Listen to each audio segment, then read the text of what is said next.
கர்த்தரை துதியுங்கள், அவர் நல்லவர். அல்லேலூயா. அவர் கிருபை என்றும் நமக்கு இருக்கிறது.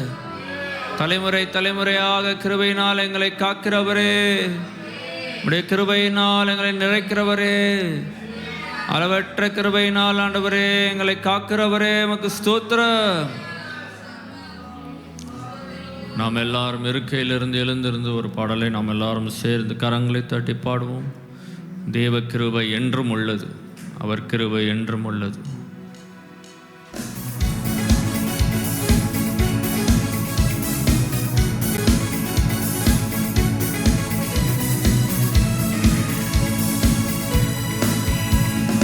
கிருபை என்றும் உள்ளதே, அவர் கிருபை என்றும் உள்ளதே. அவரை போற்றி துதித்து பாடி அல்லேலூயா என்றார்ப்பரிப்போம்.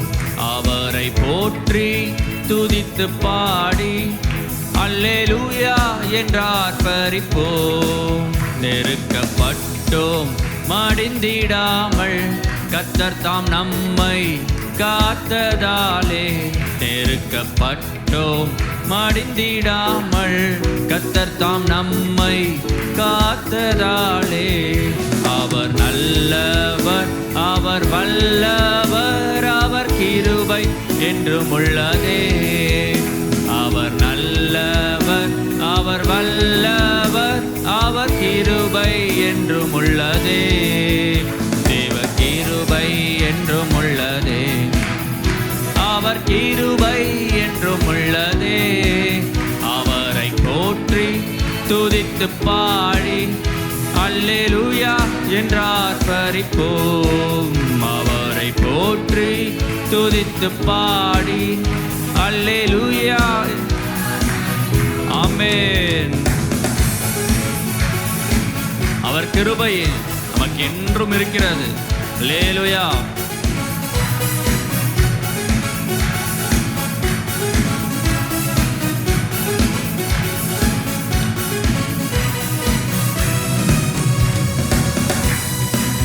சத்துரு சேனை தொடர்ந்து சூழ்கையில் பக்தனாம் தாவீது தேவன் நமக்கு. சத்துரு சேனை தொடர்ந்து சூழ்கையில் பக்தனாம் தாவீதின் தேவன் நமக்கு.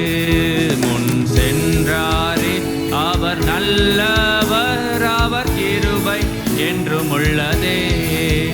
முன் சென்றாரே அவர் நல்லவர், அவர் கிருபை என்றும் உள்ளதே. தேவ கிருபை என்றும் உள்ளது. எல்லாரும் சேர்ந்து அவர் கிருபை என்றும் இருக்கிறது. துதித்து பாடி அல்லேலூயா என்றார்ப்பரிப்போம். அவரை போற்றி துதித்து பாடி அல்லேலூயா. ஆமென். நக்கினி சோதனை பட்சிக்க வந்தும் முச்செதிதனில் தோன்றிய தேவன். நக்கினி சோதனை பட்சிக்க வந்தும் முச்செதிதனில் பாதுகாத்தாரே அவர் நல்லவர், அவர் கிருபை என்றும் உள்ளதே. என்னை பாதுகாத்தாரே அவர் நல்லவர், அவர் கிருபை என்றும் உள்ளதே.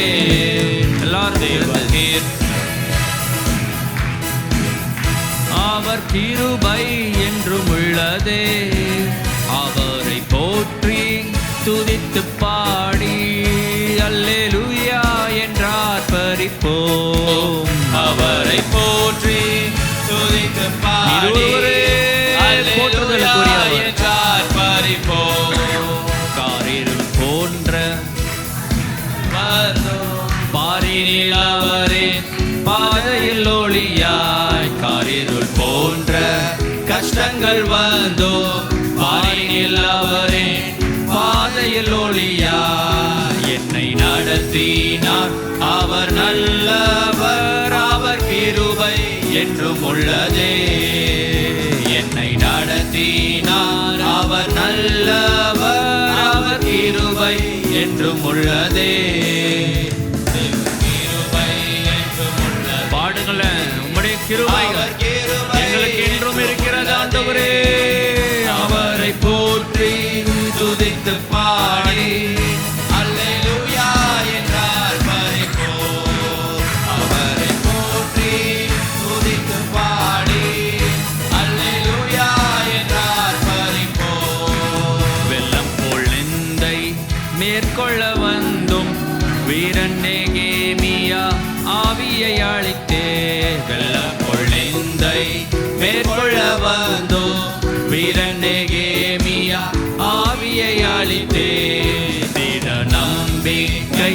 தைரியம் மீந்தாரே, அவர் கிருபை என்றும் உள்ளதே.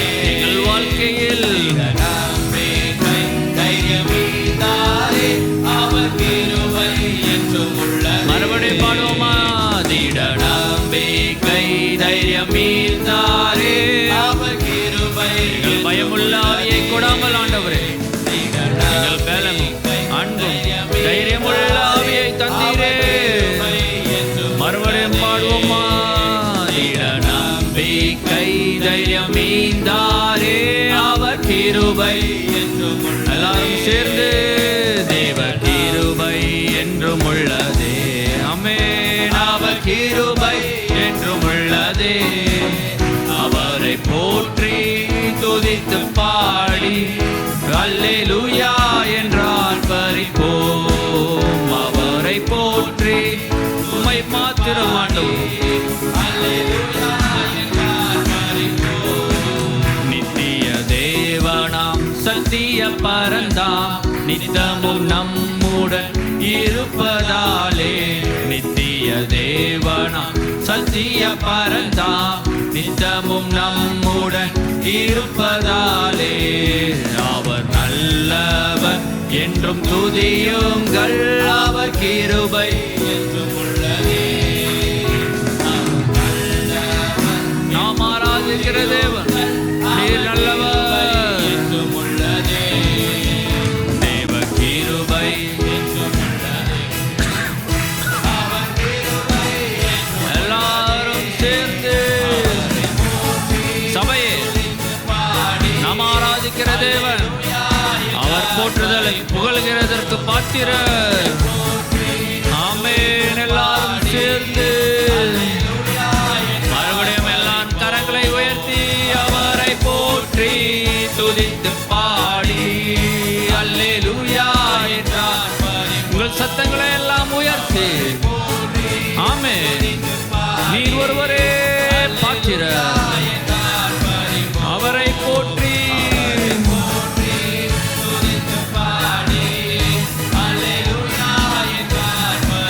நித்திய தேவனாம் எங்களோடு கூட இருக்கிறவரே. ஆமென்.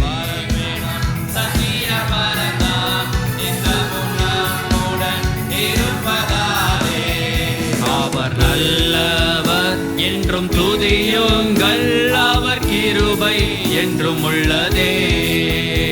அவர் நல்லவர் என்றும் துதியுங்கள், அவர் கிருபை என்றும் உள்ளதே. ஆமென். தேவ கிருபை என்றும் உள்ளதே. அவர் கிருபை என்றும் உள்ளதே. அவரை போற்றி துதித்து பாடி அல்லேலூயா என்றார் பரிப்போம். ஆமென். அவரை போற்றி துதித்து பாடி அல்லேலூயா என்றார். மறுபடியும் பாடுவோமா? அவரை போற்றி துதித்து நாங்கள் துதித்து பாடி அல்லேலூயா என்றார் பரிப்போம். மறுபடியும் அவரை போற்றி துதித்து பாடி அல்லேலூயா என்றார் பரிப்போம். கரங்களை தட்டி ஆண்டவரே அல்லேலூயா.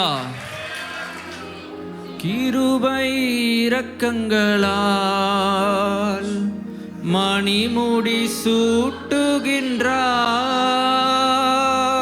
கிருபை இரக்கங்களால் மணிமுடி சூட்டுகின்றார். வாழ்நாள் எல்லாம் நன்மைகளால் திருப்தியாக்குகின்றார். வாழ்நாள் எல்லாம் நன்மைகளால் திருப்தியாக்குகின்றார். கர்த்தர் செய்த நன்மைகளை ஒரு நாளும் மறவாதே. ஆமென். வாழ்க்கையிலே கர்த்தர் செய்திருப்பார் என்றால் நீ ஒரு நாளும் மறவாதே என்று மறுபடியும் பாடுவோமா? என் கர்த்தர் செய்த நன்மைகளை ஒரு நாளும் மறவாதே. ஆத்துமாவே நன்றி சொல்லு முழு உள்ளத்தோடே. ஆத்துமாவே நன்றி சொல்லு முழு உள்ளத்தோடே.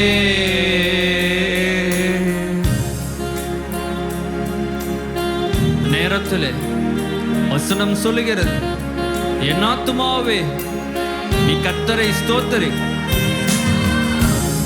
உங்கள் ஆத்துமாவை பார்த்து சொல்லுவோமா? கர்த்தரை நீ ஸ்தோத்திரி. அல்லேலூயா. என் முழு உள்ளமே அவருடைய பரிசுத்த நாமத்தை நீ ஸ்தோத்திரி.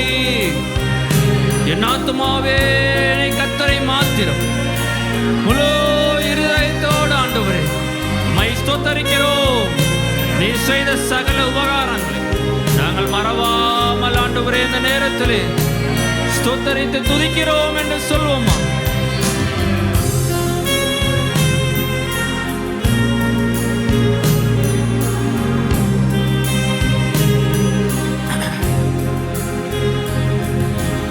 இளமை கழுகு போல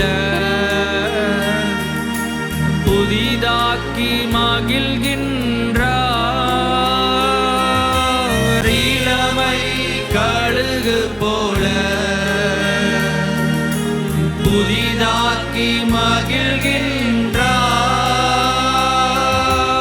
ஓடினாலும் நடந்தாலும் பலன் குறைவதில்லை. நாங்கள் ஆண்டவரே எங்களுடைய பலன் புதிதாக்குகிறவரே குறைவதில்லை. கர்த்தர் செய்த நன்மைகளை நீ ஒரு நாளும் மறவாதே. நாம் ஆராதிக்கிற கர்த்தர் உங்கள் குடும்பத்திலே செய்த நன்மைகளை ஒரு நாள் ஆமென். ஆத்துமாவே நன்றி சொல்லு முழு உள்ளத்தோடே. ஆத்துமாவே நன்றி சொல்லு முழு உள்ளத்தோடே. குற்றங்களை மன்னித்தாரே, நோய்களை நீக்கினாரே. குற்றங்களை மன்னித்தாரே, நோய்களை நீக்கினாரே. படுகொலை நின்று மீட்டாரே, ஜீவனை மீட்டாரே. ஆமென். படுகொலையில் மீட்டாரே. எங்கள் ஜீவனை எல்லாம் நாங்கள் உயிர் வாழ்வதே பரிசுத்த கிருபை.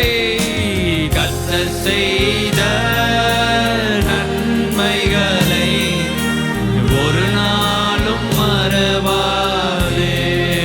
ஆமென். கர்த்தர் செய்த நன்மைகளை ஒரு நாளும் மறவாதே. மறுபடியும் பாடுவோமா? என் கர்த்தர் செய்த நன்மைகளை ஒரு நாளும் மறவாதே. என் கர்த்தர் செய்த நன்மைகளை ஒரு நாளும் மறவாதே. ஆத்துமாவே ஆத்துமாவே நன்றி சொல்லு முழு உள்ளத்தோடே.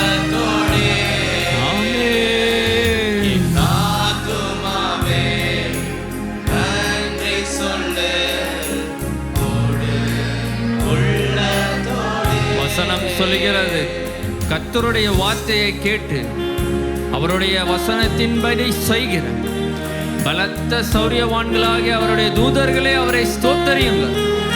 கர்த்தருக்கு பிரியமானதை செய்து அவர் பணிவிடைக்காரராயிருக்கிற அவருடைய சர்வ சேனைகளே அவரை ஸ்தோத்தரியுங்கள். கர்த்தர் ஆளுகிற எவ்விடங்களிலும் உள்ள அவருடைய சகல கிரியைகளே அவரை ஸ்தோத்தரியுங்கள். என் ஆத்துமாவே நீ கர்த்தரை ஸ்தோத்தரி. சங்கீதக்காரன் சொல்லுகிறது போல இந்த நேரத்தில் நாம் எல்லாரும் சொல்வோமா? என் ஆத்துமாவே நீ முழு இருதயத்தோடு முழு மனதோடு அவரை மாத்திரம் நீ ஸ்தோத்தரித்து துதி என்று. அல்லேலூயா. அவர் ஒருவரே பாத்திரர், எல்லா ஸ்தோத்திரங்களுக்கும் துதிகளுக்கும் பாத்திரரே. இந்த நேரத்திலே உம்மை ஆராதிக்கிறோம். முழு இதயத்தோடு முழு மனதோடு முழு சிந்தையோடு எங்கள் உள்ளத்தின் ஆழத்திலிருந்து நாங்கள் நன்றி பலிகளை ஏறெடுக்கிறோம் ஆண்டவரே. துதி பலிகளை ஏறெடுக்கிறோம் ஆண்டவரே. புகழ்ச்சிகளை ஏறெடுக்கிறோம் ஆண்டவரே. நாங்கள் ஒரு நாள் மறவாமல் மறவாமல் மறவாமல் மறவாமல் உம்மை மாத்திரம் ஆண்டவரே நாங்கள் துதித்து ஆராதிக்கிறோம். ஆமென், ஆமென். கர்த்தர் செய்த நன்மைகளை ஒரு நாளும் மறவாதே. ஆமென். கர்த்தர் செய்த நன்மைகளை ஒரு நாளும் மறவாதே. அல்லேலூயா. 29ஆம் சங்கீதம் 8வது வசனம். கர்த்தருடைய சத்தம் வனாந்திரத்தை அதிரப்பண்ணும். கர்த்தர் காதேஸ் வனாந்திரத்தை அதிரப்பண்ணுகிறார். கர்த்தருடைய சத்தம் வனாந்தரத்தை அதிர பண்ணும். கர்த்தர் காதேஸ் வனாந்தரத்தை அதிர பண்ணுகிறார். என்னாகமம் 13ஆம் அதிகாரம் 26வது வசனம். என்னாகமம் காதேசுக்கு வந்து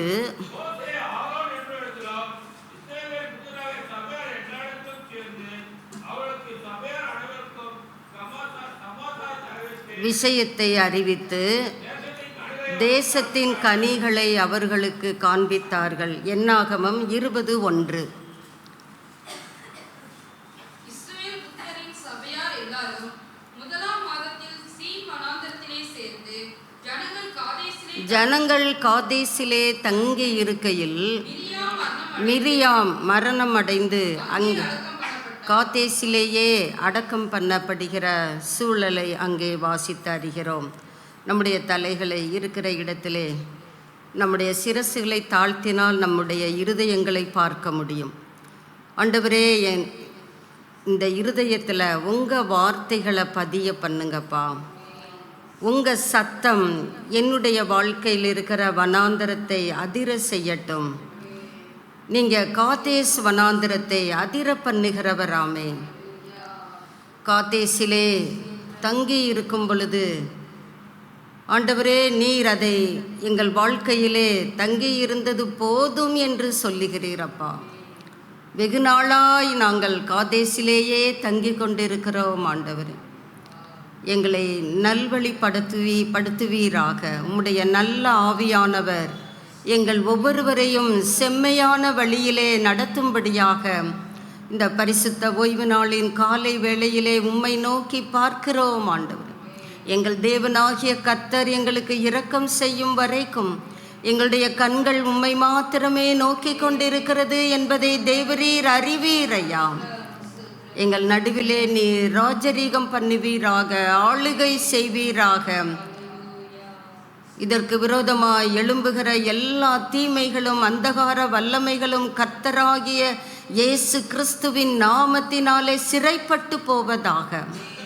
உம்முடைய நாமத்தினாலே ஜெயத்தை சுதந்தரிக்கிறோம். ஆண்டவர், எங்களுக்கென்று நீர் வைத்திருக்கிற அந்த நித்திய சுதந்திரத்தை சுதந்தரித்து கொள்ளுவதற்கு ஏதுவான பாதைகளிலே எங்களை கொண்டு செல்லுவீராக. எங்களை தாழ்த்தி அர்ப்பணிக்கிறோம் அப்பா. உங்கள் சத்தம் எங்கள் செவிகளிலே கேட்கட்டும் ஐயா. உம்முடைய சித்தத்தின் மத்தியிலே எங்களை படைக்கிறோம் ஆண்டவர். கனம் மகிமை எல்லாம் உமக்கு மாத்திரம் கொடுக்கிறோம். இயேசு கிறிஸ்துவின் நாமத்தில் பிதாவே, ஆமென். ஆண்டவராகிய இயேசு கிறிஸ்துவின் நாமத்தினாலே உங்கள் யாவருக்கும் என்னுடைய வாழ்த்துதல்களை கர்த்தருடைய சன்னிதானத்தில் இருந்து கொண்டு வருகிறேன். கர்த்தர் உங்கள் ஒவ்வொருவரையும் அளவில்லாமல் பாதுகாத்து பராமரித்து ஆசீர்வதிப்பாராக. நாம் காதேசை குறித்து தியானித்து கொண்டிருக்கிறோம். உபாகம முதல் அதிகாரம் கடைசி 2 வசனங்களிலே, நீங்கள் இப்படி வெகு நாளாக காதேசிலே தங்கியிருக்கிறீர்கள் என்ற காரியத்தை கர்த்தர் நம்மோடு கடந்த நாட்களிலே இடைபடுகிறதை நாம் அறிந்திருக்கிறோம். இந்த காதேசிலே நீங்கள் தங்கியிருந்தது போதும். 2025 தொடங்கி 11வது மாதத்தின் 2வது ஓய்வு நாளிலே வந்துவிட்டீர்கள். இன்னும் காதேசிலேயே தங்கி இருக்க வேண்டுமா? காதேசை தங்கியிருந்த காலங்கள் போதும் என்பதுதான் கர்த்தர் இந்த காலை வேளையிலே நமக்கு சொல்லுகிற வார்த்தை. வாசிக்கலாம். நீதிமொழிகளின் புஸ்தகம் 14ஆம் அதிகாரம் 16ஆம் வசனம். இந்த காதேசின் அனுபவங்களை குறித்து நம்ம தொடர்ச்சியாக பார்த்து கொண்டிருக்கிறோம். கீழ்ப்படிதலின் அவசியத்தை இந்த காதேஸ் வனாந்தரம் நமக்கு கற்பிக்கிறது. கீழ்ப்படியாமை நம்முடைய வாழ்க்கையிலே காணப்படுமாயின் கர்த்தருடைய சத்தம் அந்த கீழ்ப்படியாமையை அதட்டுகிறது என்று நாம் பார்க்கிறோம். நம்முடைய வாழ்க்கையிலே அவிசுவாசங்கள் அவநம்பிக்கைகள் தலை தூக்கும் பொழுது கர்த்தர் அந்த அவநம்பிக்கையை நம்மை விட்டு அகற்றி போடும்படியாக விரும்புகிறார். நாம் தேவ உதவியை பெற்றுக்கொள்ளும் பொழுது நம்முடைய அந்த அவநம்பிக்கை நம்மை விட்டு கடந்து போகிறதை நம்முடைய வாழ்நாளிலே உணர முடியும். அடுத்ததாக நம்ம பார்த்தோம், இந்த காதேஸ் வனாந்தரம் என்பது துணிகரமாக சங்கீதம் 19:13 நாம் வாசிக்க முடிகிறது. துணிகரமான பாவங்களுக்கு உமது அடியேனை விலக்கி காத்து கொள்ளுங்க. அந்த துணிகரத்தினாலே நான் அவ்வப்பொழுது மறைவான குற்றங்களையும் செய்து விடுகிறேன். இந்த மறைவான குற்றங்கள் என்னை விட்டு அகன்று போகட்டும். அப்பொழுதுதான் நான் உத்தமனாக உத்தமியாக உமக்குரிய மனவாட்டியாக வாழ முடியும் என்று அங்கே சங்கீதக்காரன் கதறுகிறதை நம்மால் கேட்க முடிகிறது. வாசிக்கலாம். நீதிமொழிகள் 14:16.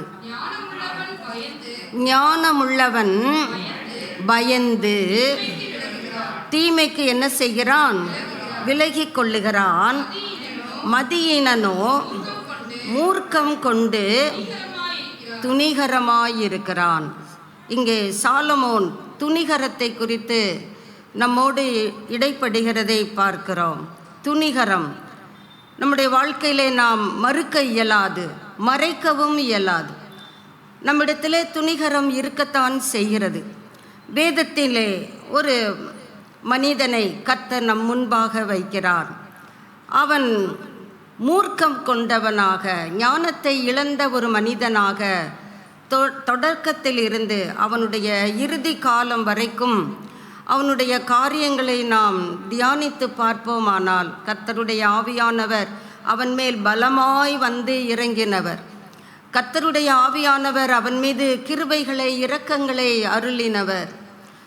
கர்த்தருக்கென்று அவன் விசேஷித்த விரதத்தை பூண்டு கர்த்தருக்கென்று பிரித்தெடுக்கப்பட்ட ஒரு வாழ்க்கையை வாழ வேண்டும் என்பதிலே அக்கறை இருந்தது.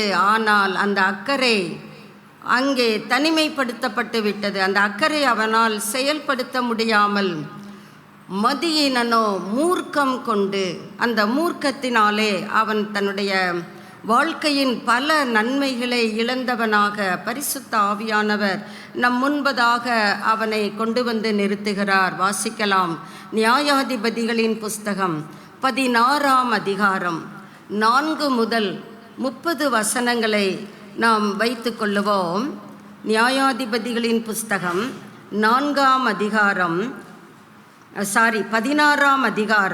4 முதல் 30 வசனங்களை. அங்கே ஒரு மனிதனை குறித்து மதியீனன், மூர்க்கம் கொள்ளுகிறவன், துணிகரமாக தன்னுடைய காரியங்களிலே செயல்படுகிறவன். ஆனால் கர்த்தருக்கென்று அவன் பெற்றோர் அவனை வேறு பிரித்து வளர்க்கிறார்கள்.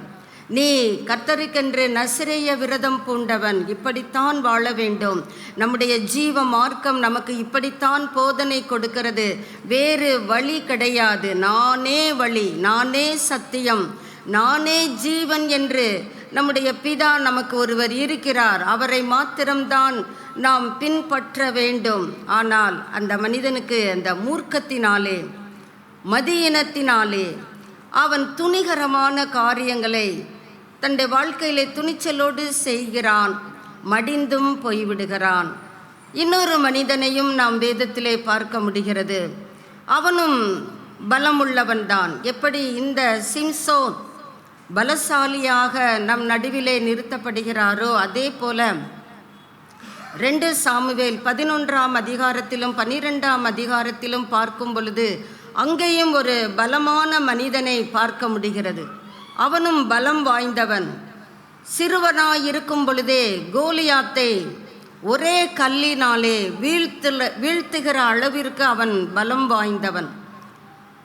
அவன் கர்த்தருடைய நாமத்தினாலே அந்த பலத்தை பெற்று கொண்டவன். அவனும் தன்னுடைய வாழ்க்கையிலே பல இடங்களில் கர்த்தருக்கு பிரியமாய் ஆராதிக்கிறான், கர்த்தரை நேசிக்கிறான், கர்த்தரை பின்தொடர்வதற்கு தன்னை அர்ப்பணம் செய்கிறான். அவன் வாழ்விலும் இந்த துணிகரம் ஒரு இடத்திலே தலையிட்டு விடுகிறது. நான் ராஜா, நான் என்ன வேண்டுமானாலும் செய்வேன், என்னை தடுக்கிறவன் யார்?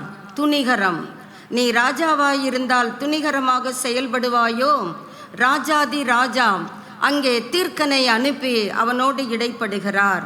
நாம் நேரம் கிடைக்கிற வரைக்கும் இந்த 2 பலசாலிகளையும் பலம் வாய்ந்த மனிதர்களை நாம் பார்ப்போம். வேதத்தின் வெளிச்சத்திலிருந்து பார்க்கலாம். அவர்கள் வாழ்விலே துணிகரமான காரியங்கள், மதியீனமான காரியங்கள், மூர்க்கம், மூன்றுமே இந்த 2 பலசாலிகளின் வாழ்விலே அவர்களை சற்று, ஒரு மனிதனை முற்றிலுமாக அழித்து விட்டது, இன்னொரு மனிதன் தன்னை தானே திடப்படுத்தி கொண்டவனாக கர்த்தருடைய பாதத்திலே அடிபணிந்து விடுகிறான். இந்த 2 பலசாலிகளிலே நீங்கள் எந்த பலசாலியாக காணப்பட விரும்புகிறீர்கள்? நாம் வாசிக்கலாம் பாருங்க. அந்த நியாயாதிபதிகளின் புஸ்தகத்தை வைத்து கொள்ளுவோம். 16ஆம் அதிகாரம் 4 முதல் 30 வசனங்கள். 4வது வசனத்தை வாசிக்கலாம்.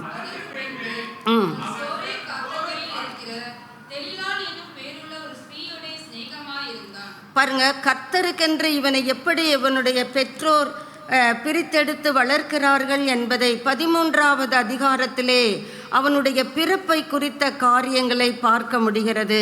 அங்கே 13ஆம் அதிகாரம் 13, 12 2 வசனங்களை வாசிக்கலாம்.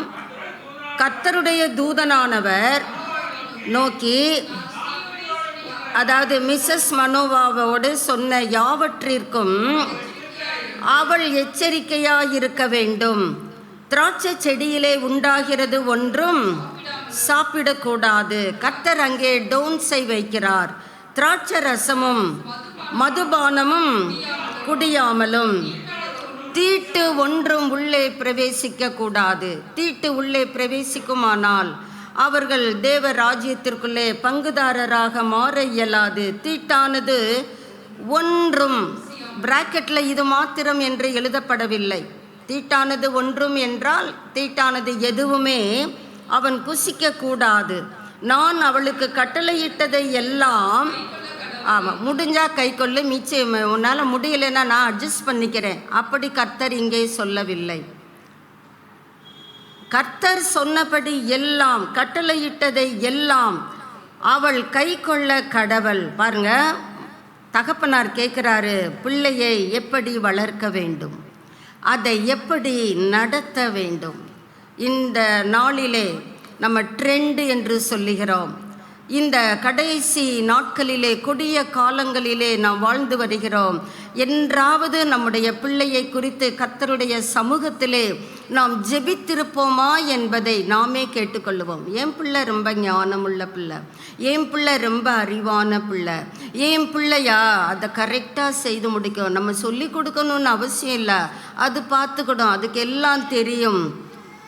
அப்படி இந்த தகப்பன் நினைக்கவில்லை. அந்த பிள்ளையை எப்படி வளர்க்க வேண்டும், எப்படி நடத்த வேண்டும்.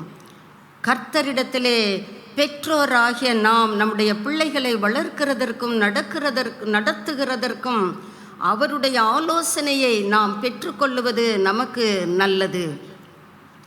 உன் பிள்ளைகள் எல்லாரும் கர்த்தரால் போதிக்கப்பட்டு இருப்பார்கள். நமக்கு பிள்ளைகளுக்கு போதனை கொடுக்கிறவரே ஃபர்ஸ்ட் கர்த்தர் தான். அவருடைய கரத்திலே நம்முடைய பிள்ளைகளை கொடுக்கும் பொழுது கர்த்தர் சொல்கிறாரு, போதிக்கிறது மாத்திரமல்ல, அந்த பிள்ளையின் நிமித்தம் குடும்பத்திற்கு, சபைக்கு, தனிப்பட்ட வாழ்விற்கு, தேசத்திற்கு சமாதானம் பெரிதாயிருக்கும். நம்முடைய பிள்ளைகளை கர்த்தர் சமாதானத்தின் பாதையிலே நடத்தும் பொழுது பெற்றோர் சந்தோஷம்தானே, சந்தோஷத்திலே களி கூற முடியும் தானே. ஆனால் இந்த பெற்றோர் பிள்ளையை வளர்க்கிறார்கள், ஆனால் பிள்ளை பெற்றோருக்கு இணங்கவில்லை. அதுதான் பிரச்சனை. பெற்றோர் சரியாய் நடத்த விரும்புகிறார்கள், கர்த்தரிடத்திலே விசாரிக்கிறார்கள், நான் எப்படி அந்த பிள்ளையை வளர்க்கணும், எப்படி நடத்தணும். கர்த்தர் ஆலோசனை கொடுக்கிறார். நான் உங்கள் ஒய்ஃப்கிட்ட சொல்லியிருக்கேன்ப்பா, அதெல்லாம் செய்வாப்பா, நான் நம்புகிறேன்ப்பா. அந்த நம்பிக்கையை பிள்ளை நிறைவேற்றினதா என்பதை நாம் பார்க்கும் பொழுது, சற்று இந்த மனிதனை நாம் நினைத்து பார்க்கும் பொழுது மிகவும் பாவப்பட்ட மனிதன் என்று சொல்லக்கூடிய ரீதியிலே கர்த்தருக்கு கீழ்ப்படியாத காரியம், கர்த்தருடைய வார்த்தையிலே நம்பிக்கை வைக்காத நிலைமை, தனக்கு தேவைப்படும் பொழுது மாத்திரம் கர்த்தரை நோக்கி கதறுகிற அனுபவம் எனக்கு இந்த இடத்துல தேவை. இவனுடைய காரியங்களை இந்த 13வது அதிகாரத்திலிருந்து 16ஆம் அதிகாரம் வரைக்கும் நீங்கள் குறித்து கொண்டு வீடுகளிலே தியானித்து பார்ப்பீர்கள் என்றால், இவனுடைய வாழ்க்கை மூலமாக கர்த்தர் நமக்கு அநேக காரியங்களை கற்றுக் கொடுக்கிறார். இவனுடைய வாழ்விலே தன்னை பரிசோதித்து கொள்ள அவன் அனுமதிக்கவில்லை. மதியினனோ மூர்க்கம் கொண்டு துணிகரமாயிருக்கிறான். அவன் தவறு செய்யும் பொழுது தாயும் தகப்பனும் அவனை திருத்துவதற்கு முயற்சிக்கிறார்கள். நீ ஏன்பா அங்கே பெண் எடுக்கணும், நம்மிடத்திலே பெண்கள் ஏராளமாய் இருக்கிறார்கள். ஆனால் அவன் சொல்கிறான், அந்த பெண்ணு தான் என் கண்ணுக்கு இன்பமாய் இருக்கிறாள். தாய் தகப்பனுடைய அந்த திருத்துதலை அவன் அங்கீகரிக்க முடியாத ஒரு மகனாக காட்சியளிக்கிறான். ஆபத்தை குறித்து அவன் பயப்படாதவனாக காட்சியளிக்கிறான். எந்த ஆபத்தும் வரட்டுமே, நான் எதிர்கொள்ளுவேன். ஆனால் கர்த்தர் சொல்கிறாரு, நீ ஏன் ஆபத்துக்கு எதிர்கொள்ள வேண்டும், ஆபத்திலிருந்து தப்பித்து ஓடு. வேதத்திலே ஒரு சம்பவம் நமக்கு தெரியும். அங்கே லோத்துவை குடும்பத்தை காப்பாற்றும்படியாக தூதர்கள் அங்கே வருகிறார்கள். நீ சீக்கிரம் போப்பா, நீ இருக்கிறது வரைக்கும் இந்த ஊரை என்னால் அழிக்க முடியாது, தப்பித்து ஓடு, அந்த மலைக்கு ஓடு, வேகமாக போ. ஆனால் லோத்து தேவ தூதர்களிடத்திலே பிரசங்கம் பண்ணி கொண்டு இருக்கிறார். அது ரொம்ப தூரம், இந்த பக்கத்தில் இருக்கே. கர்த்தர் என்ன சொல்லுகிறாரோ கட்டளையிட்டதை தான் செய்ய வேண்டும். இவர் அந்த ஆபத்துக்கு அவர் அந்த பயம் இல்லாதபடி, இங்கே போனால் உனக்கு பிரச்சனைப்பா, மோவாபியரும் அம்மோனியரும் இங்கே பிறக்க வேண்டிய தவறு நேர்ந்து விடும், நான் சொல்கிற மலைக்கு நீ போ. ஆனால் லோத்து சொல்கிறாரு, இந்த சோவார் பக்கத்திலே இருக்குது, நான் அங்கே போகிறேன், அனுமதி கொடுங்க. நம்முடைய வாழ்க்கையிலே 2 விதமான சித்தங்களை கர்த்தர் வைத்திருக்கிறார். Permissive will, perfect will. அனுமதிக்கப்பட்ட தேவ சித்தம், பூரணமான தேவ சித்தம். நீங்கள் எந்த சித்தத்திற்கு உங்களை கொடுக்க இருக்கிறீர்கள்? பூரணமான சித்தத்திற்கு. அந்த சித்தம் நமக்கு நன்மையை கொண்டு வரும். அந்த பரிபூரண சித்தம் நம்முடைய வாழ்க்கையிலே தேவனுடைய பிரியத்தை நாம் சம்பாதித்து கொள்ளுவதற்கான வழிகளிலே நம்மை கொண்டு செல்லும். ஆனால் அனுமதிக்கப்பட்ட சித்தம், ஆபத்து வரும், அவ்வப்பொழுது ஆபத்து வரும். அந்த ஆபத்தை குறித்த ஒரு அசட்டை, அதுதானே, அது பார்த்துக்கிடலாம், அதை பற்றி ஒன்றும் இல்லை. இப்படிப்பட்ட உதாசீனங்கள் அனுமதிக்கப்பட்ட தேவ சித்தம் செய்கிற பிள்ளைகளிடத்திலே காணப்பட வாய்ப்பு உண்டு. மற்றும் இந்த மனிதன் மூர்க்கம் கொண்டு மதியீனமாக துணிகரமாக தேவன் அவ்வப்பொழுது எச்சரிக்கும் பொழுது அவன் தேவனையே எதிர்த்து நிற்கிறதிலே உறுதியாயிருக்கிறான். தீட்டானது ஒன்றும் சாப்பிடக்கூடாதுன்னு சொன்னால் செத்த பிரேதங்கள் அண்டையிலே நீ போகக்கூடாது. அது அவனுக்கு தேவன் கொடுத்த நியதி, ஒரு நியமம், ஒரு விதி என்று கூட சொல்லலாம். ஆனால் இவன் ஒரு வழியிலே சிங்கத்தை அடிக்கிறான். ரிட்டர்னிங்கில் வரும் பொழுது அந்த சிங்கம் மடிந்து கிடக்கிறது. உற்று பார்க்கிறான், அதிலே தேன்கூடு இருக்கிறது. சிங்கந்தான செத்து போச்சு, ஆனால் உள்ளே இருக்கிற தேன் எனக்கு இனிப்பாக இருக்குதே. இதுதான் பெர்மிசிபிள். செத்து போனதை நீ தொடாதன்றது தான் கர்த்தருடைய வார்த்தை. ஆனால் இவன் சொல்கிறான், சிங்கந்தானே செத்துருக்கு, தேனு சாகலையே, தேனு 100 வருஷத்துக்கு இருக்குங்க. கர்த்தருக்கு ஆலோசனை கொடுக்கிறான், கர்த்தருக்கே போதனை கொடுக்கிறான். தீட்டானது ஒன்றும் உள்ளே பிரவேசிக்க கூடாதுப்பா. தேவனை அவ்வப்பொழுது எதிர்த்து நிற்கிறான். மாத்திரமல்ல, பாவம் செய்வதற்கும் தைரியம் உள்ளவனாக இருக்கிறான். பாவத்தை எதிர்ப்பதற்கு தைரியம் இல்லை, பதிலாக பாவத்திலே புரண்டு உருண்டு தன்னை வாழ்வித்து கொள்ளக்கூடிய ஒரு தைரியம் உள்ள ஒரு மனிதனாக காட்சியளிக்கிறான். அடுத்து இவனை குறித்து வேதம் சொல்லுகிறது, மதியீனனாக மூர்க்கம் கொண்டு துணிகரம் உள்ளவனாக.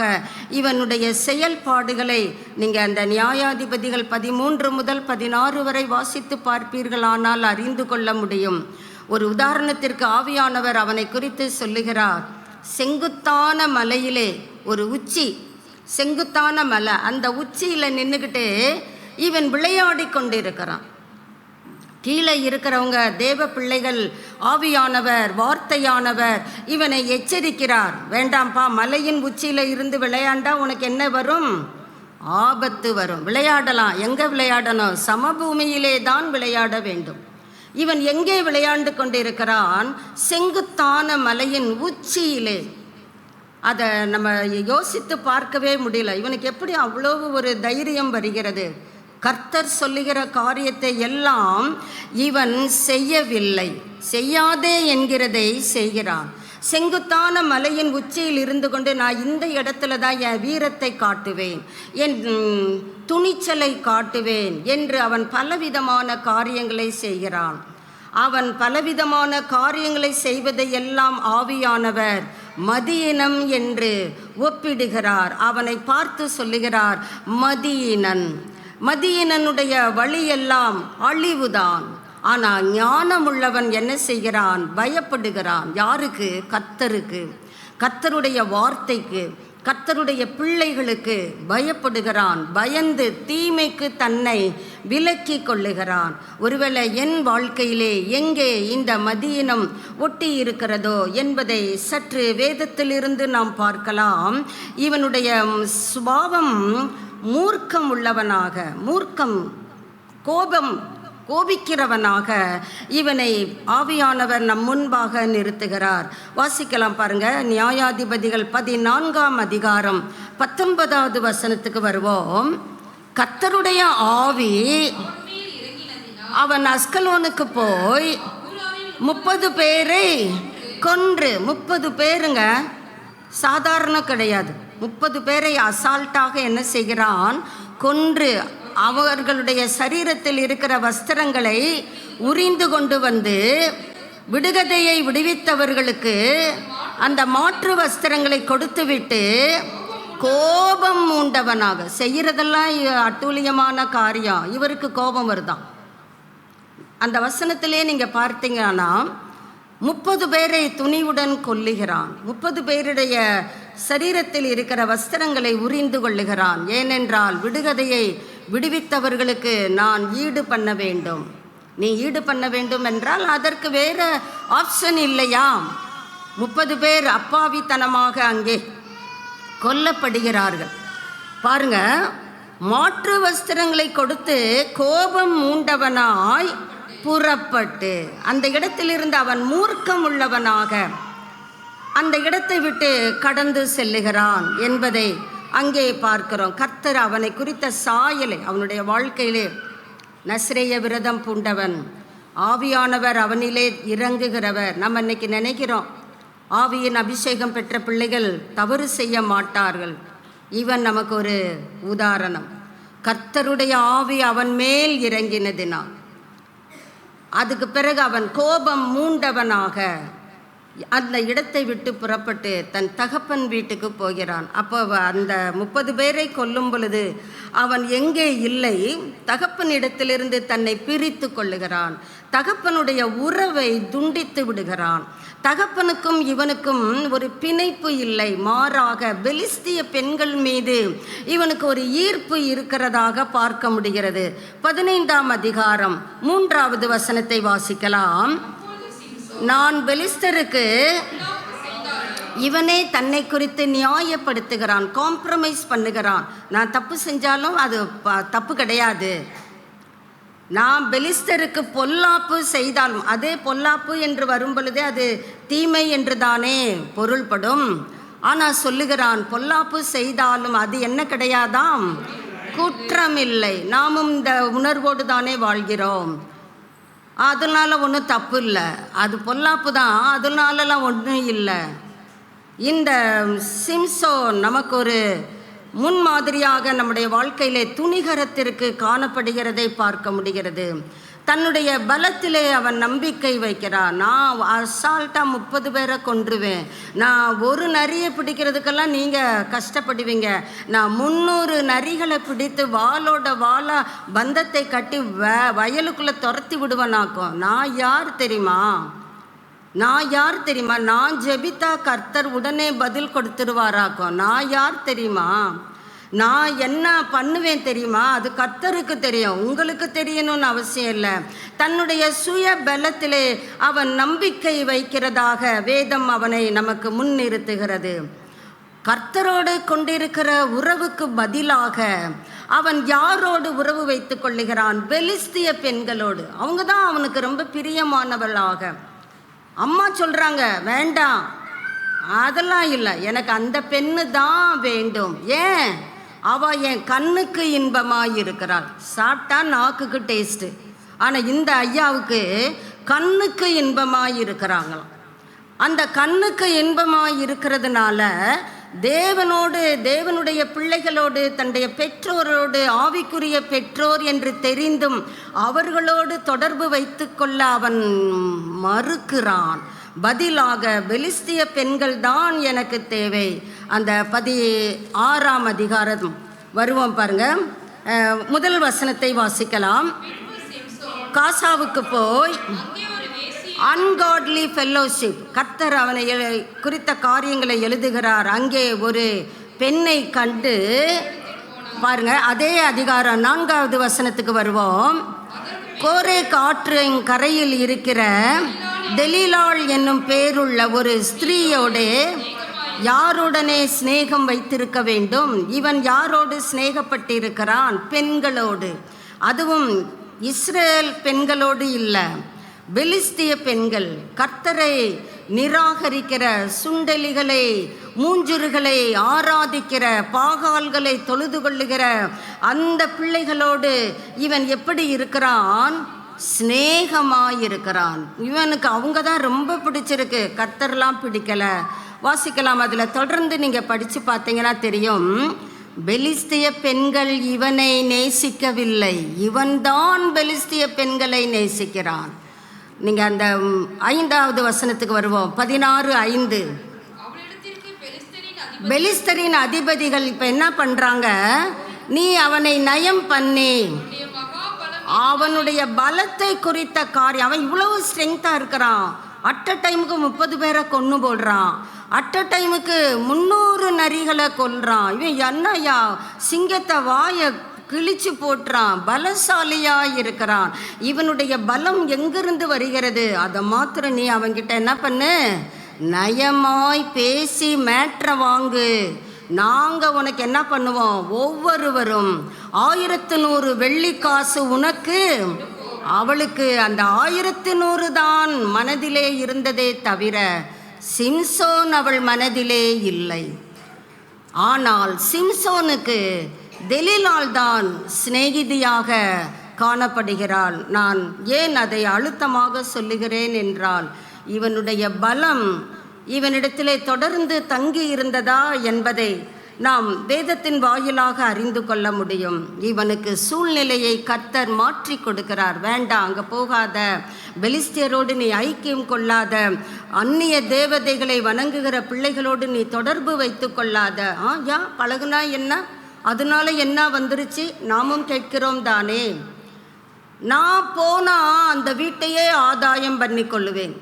போனவங்க திரும்பி கூட அவங்கள பார்க்கவே முடியாது, தேடியும் காணாதிருப்பாய். விக்கிரக வழிபாடு செய்கிற பிள்ளைகளை நான் ஆதாயம் செய்வேன் என்று எத்தனை பேர் சவாலோடு போய் மடங்கடிக்கப்படுகிறதை தான் இந்த நாளிலே பார்க்கிறோம். கர்த்தர் ஒரு காரியத்தை சொல்லுவார் என்றால் சும்மா சொல்ல மாட்டார். நான் விளையாட்டுக்கு சொன்னேன் அப்படி சொல்ல மாட்டார். அப்படியா மறந்துட்டேன் சொல்ல மாட்டார். அவர் ஒரு காரியத்தை சொன்னால் சரியாய் சொல்லுவார். நாம் சரியாய் செய்ய வேண்டும் என்று நம் ஒவ்வொருவரிடத்திலும் எதிர்பார்க்கிற ஆண்டவர் தான் நம்முடைய ஜீவனுள்ள தேவன். அந்த ஜீவனுள்ள தெய்வத்துக்கு இந்த சிம்சோன் அடிபணிகிறானா என்றால் இல்லை என்பதுதான் வேதம் கொடுக்கிற பதில். அந்த சூழ்நிலைக்கு நீ தப்பிச்சுக்கப்பா, நீ உன்னுடைய பலம் உன்னோடே இருக்க வேண்டும், நசரேய விரதத்தை நீ தொடர்ந்து ஃபாலோ பண்ண வேண்டும், உன்னுடைய பாவ வாழ்க்கையிலே நீ நிலைத்திருக்க வேண்டாம், காம்ப்ரமைஸ் பண்ணாத, இதுக்கு அது சரிதான், பொல்லாப்பு செய்தாலும் குற்றமில்லை என்று நீயாகவே சொல்லிக்கொள்ளாதே, சூழ்நிலைக்கு நீ மாறிக்கொள், உன்னை அடிமைப்படுத்துகிற காரியங்களுக்கு உன்னை விலக்கி உன்னை காத்துக்கொள். கர்த்தர் நம் ஒவ்வொருவரை சுற்றிலும் அக்கினி மதிலாயிருக்கிறார். மந்தையை காக்கும் வண்ணமாக அவர் நம்மை காக்கிறவராயிருக்கிறார்.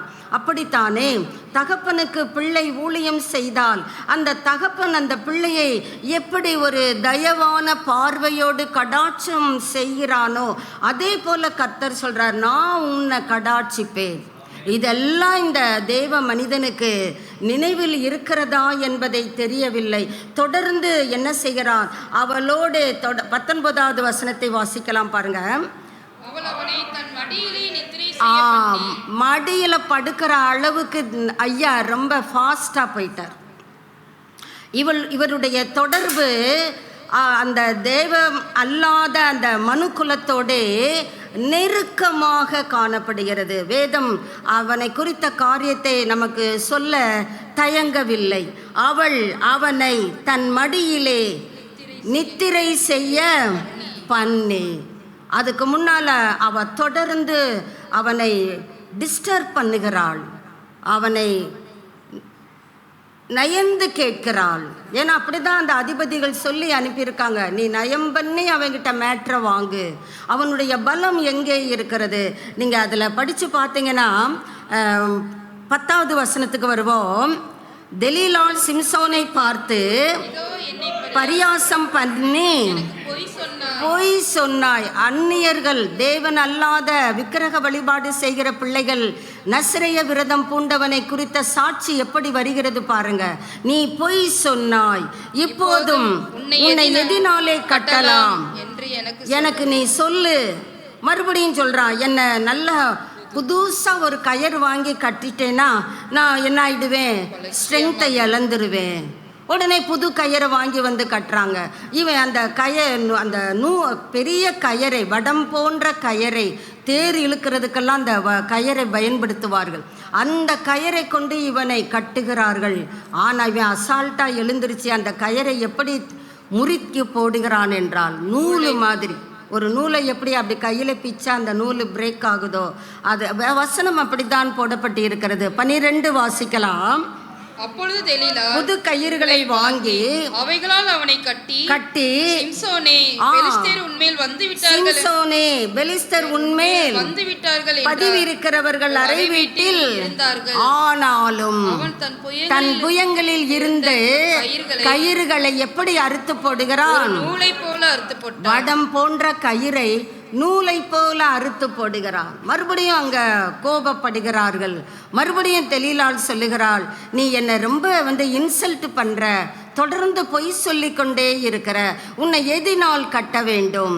அடுத்து அவன் சொல்றான் பாருங்க, என் தலைமயிரின் 7 ஜடைகளை பாவோடே பின்னி விட்டால் ஆகும். மறுபடியுமாக பொய்களின் மேல் பொய் வார்த்தைகளை தேவனற்ற பிள்ளைகளிடத்திலே அவன் ஊதுகிறதை பார்க்க முடிகிறது. அந்த அம்மாவே சொல்றாங்க, நீ பொய் சொல்ற. என்ன ஒரு மதிக்கேடான சாட்சிக்கேடான ஒரு மனிதனாக இவன் வாழ்ந்திருக்கிறான் என்பதை பார்க்க முடிகிறது. உடனே அவங்களும் அதே போலவே செய்கிறாங்க. இப்போ அவன் நித்திரை விட்டு எழும்பி, எல்லாரும் மேலே வந்துட்டாங்கப்பா. அங்கே சொல்லப்படுகிறது, இவன் எழுந்திருக்கும் போது என்ன செய்கிறான்? நெசவு ஆணியையும் நூல் பாவையும் கூட பிடுங்கி கொண்டு போனான். எந்த அளவுக்கு பலம் பாருங்க. மறுபடியும் அவ ரொம்ப கோபிக்கிறா. என்ன, நீ என்னை ரொம்ப நேசிக்கிறேன்னு சொல்ற, ஆனால் உன் நேசமெல்லாம் பொய்யா தான் இருக்கு. ஒரிஜினலான ஒரு அன்பு உங்ககிட்ட இல்லை. நீ உன்னுடைய மகாபலம் எதில் இருக்குதுன்னு எனக்கு சொல்ல மாட்டேங்கிறையே. தினம் தன் வார்த்தைகளினாலே அவனை என்ன செய்கிறாள்? தொந்தரவு பண்ணுகிறாள். இப்போ இவனுக்கு ஒரு கட்டத்திலே தோணுது, செத்துட்டா கூட நல்லா இருக்கும். நம்முடைய வாழ்க்கையிலும் இந்த எண்ணங்கள் நம் மீது அலைமோதுகிறது தானே. இப்படி நான் வருத்தப்படுகிறதற்கு மரணமே மேலானது. அவன் சொல்றான் பாருங்க, தன்னுடைய இருதயத்தை எல்லாம் எங்கே சொல்லக்கூடாதோ அங்கே காரியங்களை ஒப்பித்து விடுகிறான். இருதயத்தை எல்லாம் அவளுக்கு வெளிப்படுத்தி விடுகிறான். 18 தொடக்கத்திலே பார்க்கிறோம், தன் இருதயத்தை எல்லாம் தனக்கு வெளிப்படுத்தினதை தெலீலாள். இப்பதான் அவளுக்கு நிம்மதி. இதுதான் உண்மை. இப்போதான் நீ உண்மையை சொல்லுகிறாய். இப்போ அவள் அவனை தன் மடியிலே நித்திரை செய்ய பண்ணி, தூக்கம் இல்லாதவனுக்கு தட்டி கொடுத்து தூக்கத்தை வரவழைக்கிறான். காரணம், அவனுடைய தலைமுடிகளை ஜடைகளை என்ன செய்ய வேண்டும்? ஷேவிங் பண்ண வேண்டும். அதே போல செய்கிறாள். ஒருவனை அழைத்து, ஆங்கில மொழியாக்கங்களில் எல்லாம் பார்பர் என்று போடப்பட்டிருக்கிறது. நம்மைக்கு சவரம் செய்கிறவர் யார்? பார்பர் தானே. அவரை அழைப்பித்து தலைமயிரின் 7 ஜடைகளையும் 7 பரிபூரணம் அத்தனை ஜடைகளையும் அவன் என்ன செய்து விடுகிறான்? என்னதான் ஆழ்ந்த நித்திரையில் இருந்தாலும் ஒரு மனிதன் ஷேவிங் பண்ணும் பொழுது அந்த பிளேடு படுகிற உணர்வு கூடயா இல்லாமல் போய்விடும்? இவனுக்கு இல்லாமல் போய்விட்டது. சார்ல்ஸ் ஸ்பர்ஜன் என்கிற தேவ மனிதன் சொல்லுகிறார், ஒரு பார்பர் 1000 பிளேடை கொண்டு இவனுடைய தலைமுடியை சிரைச்சிருந்தா கூட இவனுக்கு உணர்வு வந்திருக்காது. காரணம், இவன் மூர்க்கன், பெரும் பாதகன், துணிகரமான காரியங்களை தைரியத்தோடே செய்கிறவன், தைரியத்தை கர்த்தருக்கு பயன்படுத்த தெரியாதவன். அவனை குறித்து தன்னுடைய உள்ளத்தின் குமுறல்களை கொட்டுகிறதை வாசித்து அறிய முடிகிறது. இவன் கர்த்தருக்காக வாழவில்லை, பதிலாக அந்த பெண்ணிற்காகவே தன் வாழ்க்கையை காணிக்கையாக படைக்கிறான். அவனை சிறுமைப்படுத்த தொடங்கினாள். பலம் அவனை விட்டு நீங்கிற்று. இப்போ ஐயாவுக்கு தெரியல, பலம் போயிடுச்சு, ஆவியானவர் போய்விட்டார். எப்போதும் போல நான் என்ன பண்ணுவேன்? ஆல்ரெடி நான் வடம் போன்ற கயிறையும் நூலு மாதிரி என்ன பண்ணிட்டேன்? அறுத்து போட்டுட்டேன். நான் யாரு? என்கிட்டே வா. அப்படிதான் இவன் நினைத்து கொண்டிருக்கிறான். நீங்கள் என்னதான் நெசவு ஆணியோடு சேர்த்து என்னை பிணைத்தாலும் நான் அதை எல்லாத்தையும் புடுங்கி போட்டுருவனாக்கும். அப்படி நினைத்து இவன் என்ன செய்கிறான்? நித்திரை விட்டு விழித்து கர்த்தர் தன்னை விட்டு விலகினதை அறியாமல். கர்த்தருக்கு வருத்தம் மிகுதியாகிவிட்டது. ஒரு மனிதனுடைய அழிவிலே கர்த்தர் எப்பொழுதும் விரும்புகிறவர் அல்ல. அவன் ஏன் சாக வேண்டும்? அதுதான் கர்த்தருடைய வேதனை குரல். கர்த்தர் இவனை காப்பாற்றுவதற்கு பல வழிகளிலே முயற்சிக்கிறார். செத்த சிங்கத்தில் இருக்கிற தேன்கூடை இவன் விரும்பி உண்பது போல நாமும் கூட நம்முடைய வாழ்க்கையிலே செத்த சிங்கத்தில் இருக்கிற தேனை தான் நம்ம, அதுக்கென்ன சிங்கம் செத்துச்சுன்னா அதை பற்றி இல்லை, தேனு எனக்கு கிடைக்குதா, அல்லேலூயா, அங்கே தோத்திரமும் வந்துவிடும். நான் இந்த தீட்டை என் உள்ளே கொண்டு செல்லக்கூடாது, கர்த்தர் அனுமதிக்கவில்லை. தேவனுடைய நன்மையும் பிரியமும் பரிபூரணமுமான சித்தம் இன்னது என்பதை அவன் தன் வாழ்விலே அறிந்து கொள்ள தவறினதினாலே பலம் அவனை விட்டு என்ன செய்து விட்டது, நீங்கி விட்டது. இப்போ பெலிஸ்தர் என்ன பண்ணுகிறார்கள்? 21 வரலாம். அவனை பிடித்து அவன் கண்களை பிடுங்கி, எந்த கண்களுக்கு பெலிஸ்தர் இன்பமாய் இருந்தார்களோ அந்த கண்ணை தான் பெலிஸ்தர் என்ன பண்ணாங்க, க்ளோஸ் பண்ணிட்டாங்க. இந்த கண்ணு தானப்பா எங்கள் மேலே நாட்டம் கொண்டது, இந்த கண்ணு தானப்பா எங்கள் மேலே ஸ்நேகம் கொண்டது, இந்த கண்ணு உனக்கு எதுக்கு, உனக்கு வேண்டாம். கண்களை பிடுங்கி காசாவுக்கு கொண்டு போய் 16:1 பார்க்கிறோம். காசாவுக்கு போய் அங்கே ஒரு வேசியை கண்டு அவளிடத்தில் போனான். அந்த போற இடத்திலேயே காசாவுக்கு திரும்ப அவனை கொண்டு வருகிறார்கள். 2 வெண்கல விலங்கு போட்டு சிறைச்சாலையிலே என்ன போட, இவனுடைய ஜாப் ஆக்சுவலா இஸ்ரவேலை 20 வருடம் நியாயம் விசாரித்தவன் ஒரு ஜட்ஜுங்க. நியாயாதிபதி போஸ்ட்ல இருக்கிறவனுக்கு சிறைச்சாலையிலே மாவரைக்க பெலிஸ்தர் அவனுக்கு விட்டு விடுகிறார்கள்.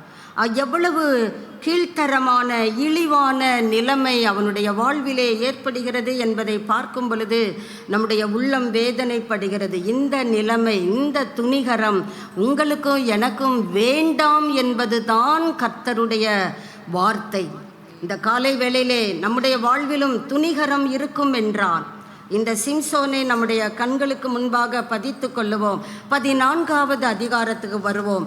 15 முதல் 18 வரை வாசிக்கலாம். 7ஆம் நாளிலே அவர்கள் சிம்சோனின் பெண் ஜாதியை பார்த்து, உன் புருஷன் அந்த விடுகதையை எங்களுக்கு விடுவிக்கும்படிக்கு. இந்த பிரச்சனை ஆரம்பத்திலிருந்தே இவனுக்கு வந்து கொண்டு இருக்கிறது. தெலீலாளிடத்திலே மாத்திரமல்ல, அங்கேயும் ஒரு பெண்ணை என்ன செய்கிறான், உன் புருஷன் அந்த விடுகதையை எங்களுக்கு விடுவிக்கும்படிக்கு நீ அவனை நயம் பண்ணு. இல்ல உன் வீடு, உங்க அப்பா வீடு, உங்க குரூப் எல்லாத்தையும் நாங்க என்ன பண்ணிடுவோம், சுட்டெரித்து போடுவோம், நாங்க எரிச்சிருவோம். பயந்து விடுகிறாள். எங்களுக்கு உள்ளவைகளை பறித்து கொள்ளவா எங்களை அழைத்தீர்கள்? சிம்சோனின் பெண் ஜாதி அவனுக்கு முன்பாக அழுது, பெண்கள் அழுதே காரியம் சாதிக்கிறவர்கள் தானே, அழுது. இங்கேயும் இந்த சகோதரி அழுகிறாள். ஏன் அழுகிறாள்? காரியத்தை அந்த அவனுடைய அந்த விரதம், அவனுடைய அந்த நசரேய விரதத்தினுடைய காரியங்களை எனக்கு சொல்லு என்று அழுது, நீ என்னை நேசிக்க மாட்டேங்கிற. இப்போ ஜென்ரலாக அதுதானே பெண்கள் மத்தியில். ஒன்றை சொல்லவில்லை என்றால், ஒன்றை செய்யவில்லை என்றால் உடனே பெண்களுடைய கூற்று, நீ என்னை நேசிக்கல, நீ என்னை வெறுக்கிற, என்னை கண்டா உனக்கு பிடிக்கல. இதே டைலாக் தான் இந்த அம்மாவும் இங்கே அடிக்கிறாங்க. இன்னைக்கு இருக்கிற பெண்கள் தான் அன்னைக்கு இருந்திருக்கிறாங்க. பாருங்க, சொல்றாங்க பாருங்க, நீ என்னை நேசியாமல் என்னை பகைக்கிறாய். எந்த வசனம் தெரியுதா? 14, 16. என் ஜனங்களுக்கு ஒரு விடுகதையை சொன்னாய், அதை என்கிட்டயாவது சொல்லலாம்ல. அந்த அம்மா சொல்ற மாதிரி நம்ம வாசிக்கணும்.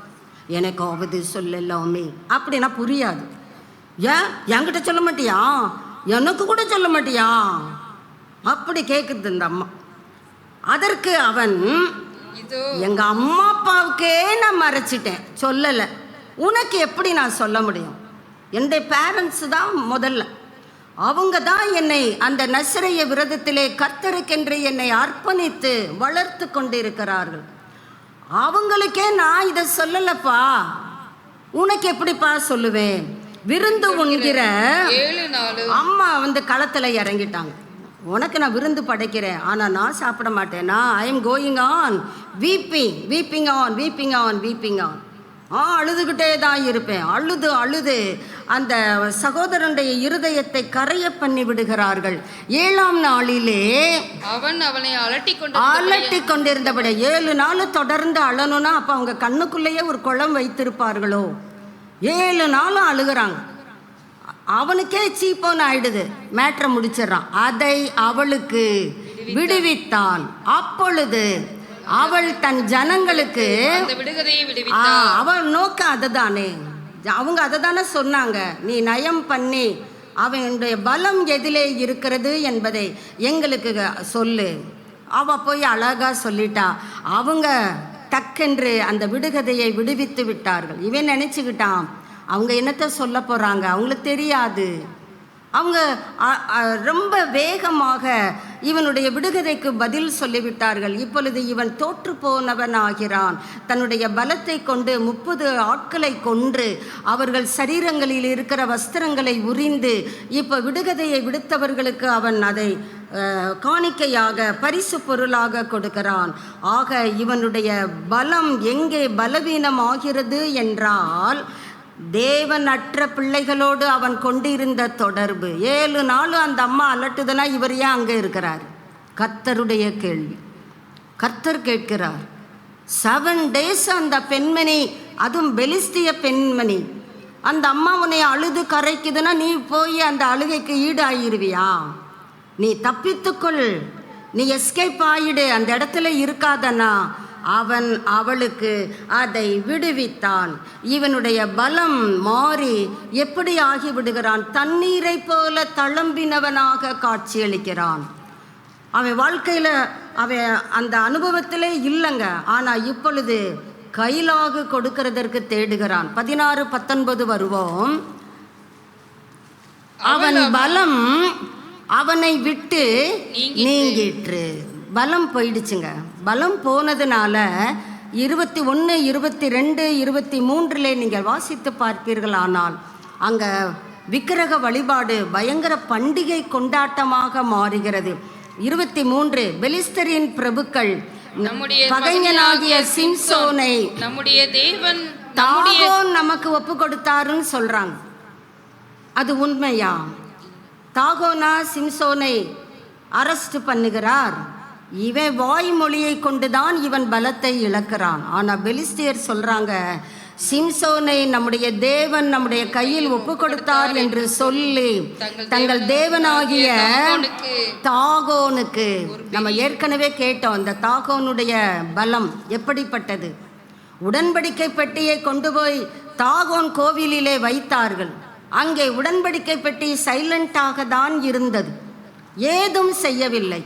தாகோனை பார்த்து அந்த உடன்படிக்கை பெட்டியில் இருக்கிற சர்வ வல்லமையுள்ள ஆண்டவர் பயமுறுத்தவில்லை. ஆனால் தாகோன் அடுத்த நாளிலே முகம் குப்புற அந்த உடன்படிக்கை பெட்டியின் பாதத்திலே விழுந்து கிடக்கிறதை பெலிஸ்தியர் அடுத்த நாளிலே காண்கிறார்கள். மறுபடியும் அந்த சிலையை நிறுத்துகிறார்கள், சரியாய் இருப்பிடத்திலே பொருத்துகிறார்கள். அடுத்த நாள் பார்க்கும் பொழுது உடன்படிக்கை பெட்டி தாகோனை ஒன்றும் செய்யவில்லை. தாகோன் தலையை துண்டிக்கப்பட்டு கை கால் தனித்தனியாக வெளியே கிடக்கிறான். இந்த தேவனா சிம்சோனை பிடிக்கிறதற்கு உதவி செய்தவன்? சற்று யோசித்து பார்ப்போம். தேவன் அப்படி தாகோன் கையிலே தம்முடைய பிள்ளைகளை விட்டு விடுவாரா? ஒருபோதும் விட்டுவிட மாட்டார். நாம் தான் தாகோனுக்கு சிறைப்படுவோமே தவிர கர்த்தர் ஒருபோதும் நம்மை அந்நியர் கைகளிலே கொடுப்பதில்லை. எல்லா இக்கட்டுக்கும் விலக்கி காத்து இரட்சணிய பாடல்கள் நம்மை சூழ்ந்து கொள்ளும்படி அவர் செய்கிறவர். காரணம், அவரே நமக்கு புகலிடம், மறைவிடம், உறைவிடம். ஆனால் பெலிஸ்திய ஜனங்கள் எப்படி அந்த தாகோனுக்கு புகழாரம் சூட்டுகிறார்கள்? நம்முடைய எதிரியாகிய சிம்சோனை நம்முடைய தேவனாகிய தாகோன் நம்முடைய கையில என்ன செய்தாராம்? ஒப்பு கொடுத்தாராம். சந்தோஷம் கொண்டாட அங்கே கூடி வருகிறார்கள். இப்ப 24 வாசிக்கலாம். ஜனங்கள் அவனை கண்டவுடனே, ஜனங்களுக்கு கண்டவுடனே, இவன் பாழாக்குகிறவன்பா, இவன் பயங்கர பலசாலி, நம்முடைய தேசத்தை பாழாக்கி நம்மில் அநேகரை 30 பேரை அவர்கள் மறக்கவில்லை.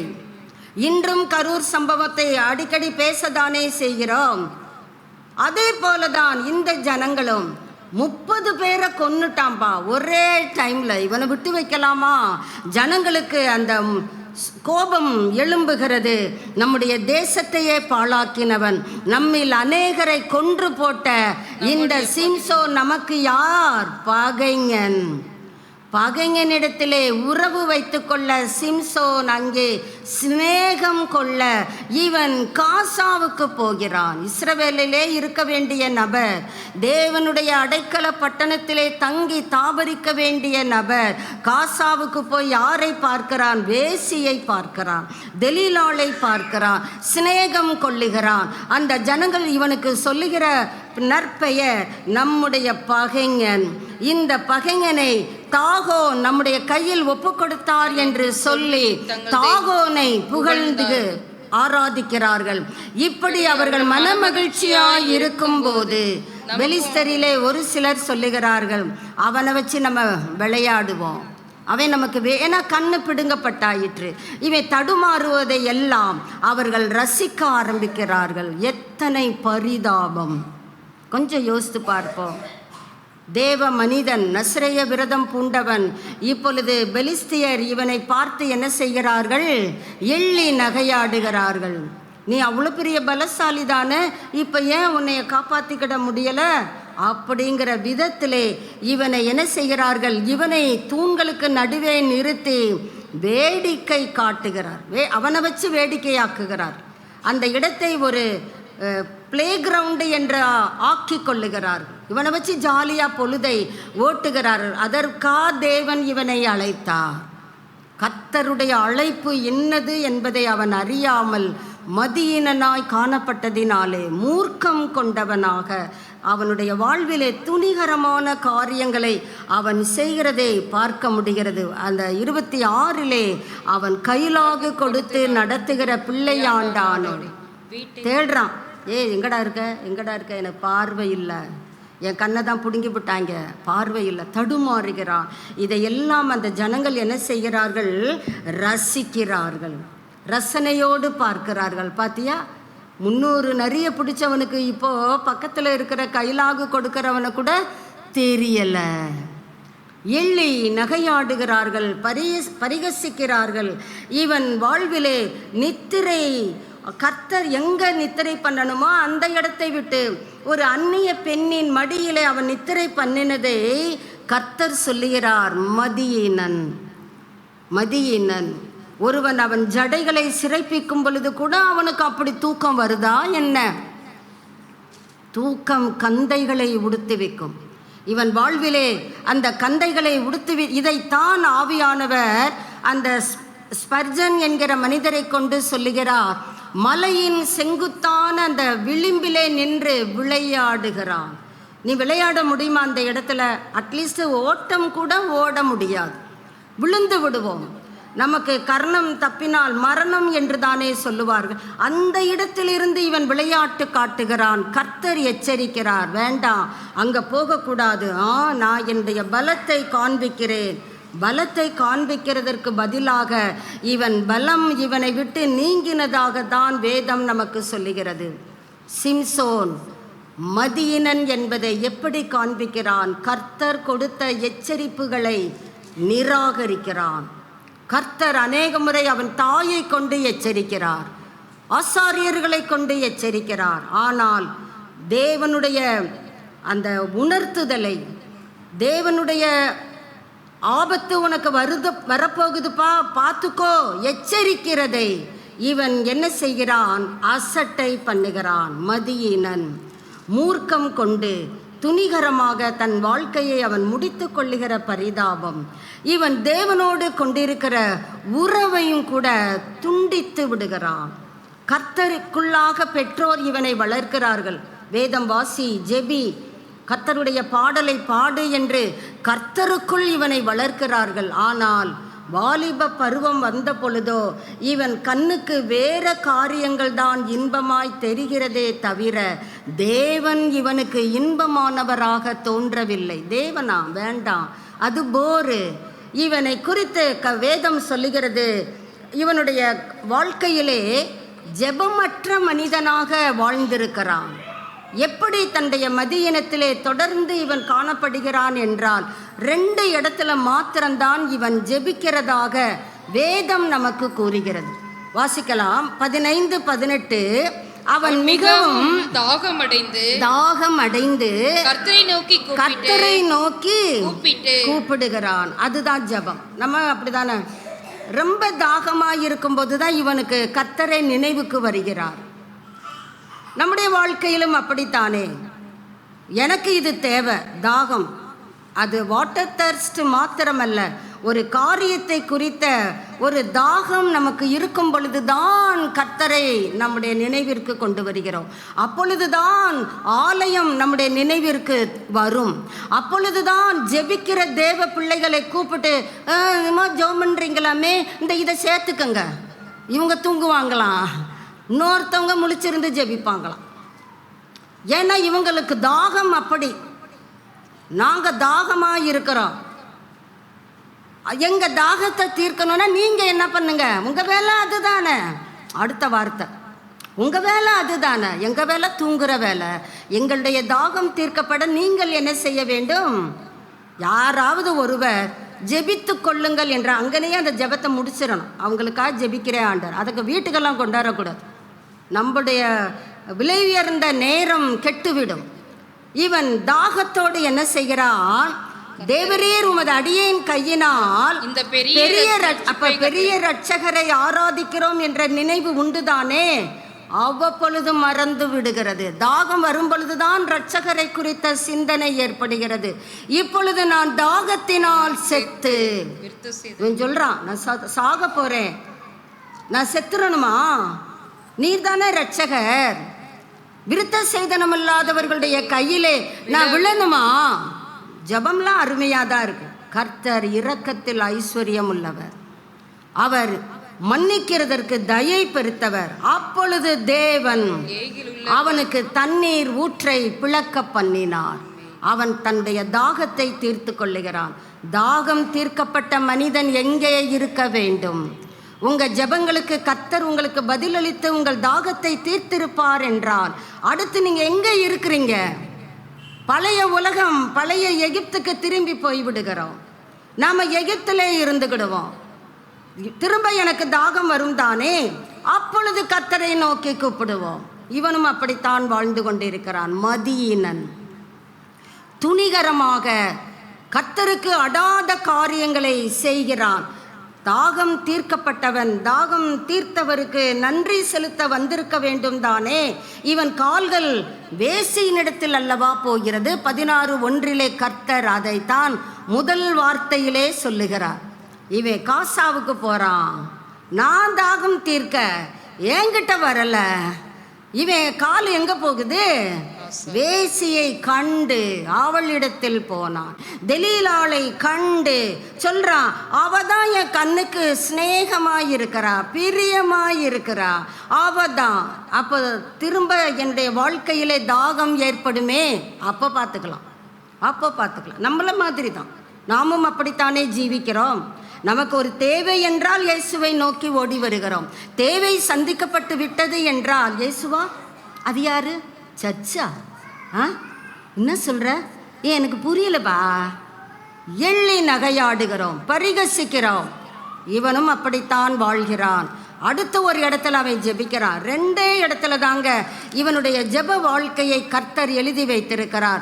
வாசிக்கலாம் 16:28 வாசிக்கலாம். அப்பொழுது சிம்சோன், எப்பொழுது இவன் வேடிக்கை பொருளாக மாறிவிட்டான், கண் பார்வை இழந்து குருடனாக மாறிவிட்டான். குருடனாக இருக்கிற இவன் பெலிஸ்திய ஜனங்களுக்கு வேடிக்கை பொருளாக மாறின இவன் உள்ளத்திலே வேதனை, ஐயோ என் தெய்வத்தை நான் கூப்பிட தவறினேனோ. அப்பொழுது சிம்சோன் கர்த்தரை நோக்கி கூப்பிடுகிறான். என்னை நோக்கி கூப்பிடு. நமக்கு அதுக்கெல்லாம் வசனம் நிறைய வச்சிருப்போம். நான் உனக்கு உத்தரவு கொடுத்து நான் உன்னை என்ன பண்ணுவேன்? நீ அறியாததும், அடேங்கப்பா, உனக்கு எட்டாததுமான பெரிய காரியங்களை, ஏன்னா அவர் பெரிய தேவன்ல, அப்போ பெரிய காரியங்களை எனக்கு அறிவிக்கிறதாக அவர் சொல்லி இருக்கிறார். எங்க? பெலிஸ்திய தேசத்தில் வச்சுக்கிட்டு. தாகம் தீர்க்கப்பட்ட பிறகு கர்த்தருக்கு நன்றி செலுத்த நேரம் இல்லை. வேடிக்கை பொருள் ஆக்கப்பட்ட பிறகு இவனுக்கு மறுபடியுமாக கர்த்தரை குறித்த நினைவு வருகிறது. கர்த்தரை நோக்கி கூப்பிட்டு, கர்த்தராகிய ஆண்டவரே, அழகா சொல்லுகிறான். அதுல எல்லாம் தப்பு இல்லை. ஏன்னா இதுல பழகினவன். வேத வசனம் நமக்கெல்லாம் அத்துப்படியா தெரியும். எப்போ கர்த்தரனோ எப்படி கூப்பிடணும் அவர் உடனே பதில் கொடுப்பார். அதுலெல்லாம் என்னை அச்சுக்கிட முடியாது. மேன்மை பாராட்டுகிறோம் தானே. நான் ஜபத்தில் வச்சு வாங்கிடுவேன். ஆண்டவர் சொல்லுவார், எப்பா உனக்கு அவங்கள பிடிக்கலன்னா டைரெக்டாக போய் சொல்லுப்பா, ஏன் டைமை ஏன்ப்பா வேஸ்ட் பண்ணுற? ஜபம் என்கிற ஒரு இடத்தை, நேரத்தை நாம் உதாசீனப்படுத்துகிறோம், அசட்டை பண்ணுகிறோம். இன்னொருத்தரை குறித்த காரியத்தை ஏன் என்கிட்ட வந்து சொல்கிற? வையும் ஆண்டவரே, உடையும் ஆண்டவரே, போடும் ஆண்டவரே, எல்லாம் உத்தரவு தான் கர்த்தருக்கு. கர்த்தர்கிட்ட நம்ம இருக்க மாட்டோமா? ஆனால் கர்த்தருடைய அவரை நோக்கி நம்ம சொல்லும் பொழுது நமக்கு அவர் என்ன செய்ய வேண்டும்? அடிபணிய வேண்டும். இப்ப இவன் கூப்பிடுறான், என் 2 கண்களுக்காக ஒரே திருவையாய் ஒரே தடை இந்த மக்களை டோட்டலா காலி பண்ண வேண்டும் ஆண்டவர். இந்த ஒரு விசை மாத்திரம். ஏன்னா அடுத்து இவர் இருக்க போறதில்லை. அடுத்து இவர் இருந்தால் தானே அடுத்த விசை என்னை நினைத்தருளும்ன்ற ஜபத்தை அவர் ஜெபிக்க முடியும். இந்த ஒரு விசை என்னை நினைத்தருளும் தேவனே பலப்படுத்து. என் பலம் என்னை விட்டு போயிற்றே, ஆவியானவர் என்னை விட்டு விலகி விட்டாரு. நிறைய பேருக்கு தெரியல, பலம் போயிடுச்சுன்றது கூட தெரியல. நான் எப்போதும் போல போவேன், அப்படிதான் வாழ்ந்து கொண்டிருக்கிறோம். கர்த்தர் நம்மை விட்டு விலகினார் என்பதை கூட நாம் அறிந்திருக்காத பிள்ளைகளாக வாழ்ந்து கொண்டு இருப்போமே. ஆனால் வருகையிலே நாம் எப்படி எடுத்துக்கொள்ளப்பட முடியும்? இந்த ஒரு விசை என்னை நினைத்தருளும் தேவனே பலப்படுத்தும். இந்த 2 இடத்தை தவிர இவன் வேற எங்கேயுமே ஜெபித்திருந்தா கர்த்தர் எழுதி வைக்க தவற மாட்டார். அப்போ இவனுடைய ஜெப வாழ்க்கை, எனக்கு எப்போ தேவையோ அப்பொழுது கர்த்தரை கூப்பிடுவேன், ஓடோடி வந்து அவர் எனக்கு என்ன செய்ய வேண்டும்? பதில் கொடுக்க வேண்டும். பிறகு அவர் யாரோ நான் யாரோ, என் வழி தனி வழி, அவர் வழியிலே நடப்பதற்கு எனக்கு இஷ்டம் இல்லை. திரும்ப எனக்கு ஒரு தேவை வரும் தானே, அப்பொழுது நான் கூப்பிட்டு கொள்ளுவேன். ஆனால் கர்த்தர் இரக்கம் உள்ளவர்.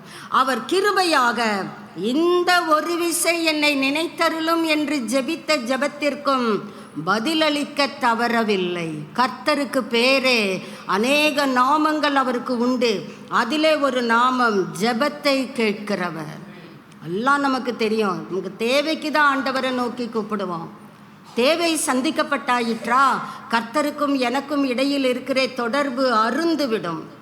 அவருக்கு என்னை வந்து பார்த்துக்கலாம், சர்ச்சு தான் அந்த தெருவில் இருக்குது, எல்லாம் உதாசீனப்படுத்துகிற வார்த்தைகளை அள்ளி வீசுவோம். ஆனால் தாகம் வரும் பொழுது, நாம் வேடிக்கை பொருள் ஆக்கப்பட்டு விட்டோம் என்று உணரும் பொழுதுதான் ஜெபத்தை குறித்த நினைவே வரும். இயேசுவும் அந்த உவமையிலே, ஐஸ்வர்யவான் லாசரு உவமையிலே அதைத்தானே சொல்லுகிறார். பூமியிலே அவன் வாழ்ந்த பொழுது சம்பிரமமாய் அனுதினமும் இரத்தாம்பர உடையோடு வாழ்ந்து கொண்டிருந்தான். மனிதருக்கு ஏற்படுகிற முடிவு அவனுக்கும் ஏற்படுகிறது. இப்பொழுது அவனுக்கு lot of time he is having, நிறைய நேரம் இருக்கு. இப்போ ஜெபிக்கிறான், ஆண்டவரே என் தகப்பனே. தகப்பன் பிள்ளை என்ற உறவு இருந்தால் இவனும் ஆபிரகாமின் மடியில் அல்லவா இருந்திருக்க வேண்டும். அங்க போய் உட்கார்ந்துக்கிட்டு தகப்பனேன்னு கூப்பிட்டா, தகப்பன் பேசுகிறார். தகப்பன் பேச தவறவில்லை. தகப்பனுக்கு இவன் ஆலோசனை கொடுக்கிறான். ஆனால் பரலோகம் இவனுடைய அந்த ஆலோசனையை நிராகரிக்கிறது. பூமியில நிறைய பேர் இருக்காங்கப்பா, அவங்களுக்கு உன் சகோதரர்கள் செவி கொடுத்தால் கொடுக்கட்டும், சும்மா இதை பற்றி பேசக்கூடாது, ஸ்டாப். அதற்கு பிறகு வேற காரியத்தை இயேசு அங்கே பேசவில்லை. நமக்கு இங்கே ஜெபிக்க நேரம் இல்லைன்னா நித்தியத்தில் நிறைய நேரம். ஆனால் அங்கே நம்ம ஜெபிக்கிற ஜெபங்கள் ஏற்றுக்கொள்ளப்படுமா என்பது கேள்விக்குறி. இங்கே ஜெபிக்கிற ஜெபங்களுக்கு கர்த்தர் பதிலளிக்க போதுமானவராயிருக்கிறார். ஆனால் நமக்கு என்னன்னா, நமக்கு தேவைக்குத்தான் கர்த்தரை வைத்திருக்கிறோம். மற்ற நேரத்தில் கர்த்தரை நம்ம கூப்பிட்றதே கிடையாது. நமக்கு எத்தனையோ நேரங்களை கர்த்தர் கொடுத்திருக்கிறார். காண்கிற தேவன் நம் ஒவ்வொருவரிடத்திலும் கணக்கு கேட்கிறவர். நாம் எப்படி வாழ்ந்து கொண்டு இருக்கிறோம் வாசிக்கலாம் பாருங்க. நியாயாதிபதிகளின் புஸ்தகம் 16ஆம் அதிகாரம் 21, 22 வாசிக்கலாம். பெலிஸ்தர் அவனை பிடித்து அவன் கண்களை பிடுங்கி அவனை காசு. இதுதான் அவனுக்கு பேடே என்று ஒரு மொழியாக்கம் சொல்லுகிறது. பாவத்தின் சம்பளம் மரணம். இவனுக்கு அன்னைக்கு தான் சம்பளம் கொடுக்கப்படுகிறது, பாவத்தின் சம்பளம். அந்த சம்பளத்தை அவன் அந்த நாளிலே பெற்றுக்கொள்ளுகிறான். கண்ணு புடுங்கிறது சம்பளமா? மாவாட்ட வைக்கிறது சம்பளமா? வேடிக்கை ஆக்கப்படுகிறது சம்பளமா? கர்த்தர் சொல்லுவார், பாவத்தின் சம்பளம் அதுதானே. நான் எத்தனை முறையோ நான் எச்சரித்தேன்.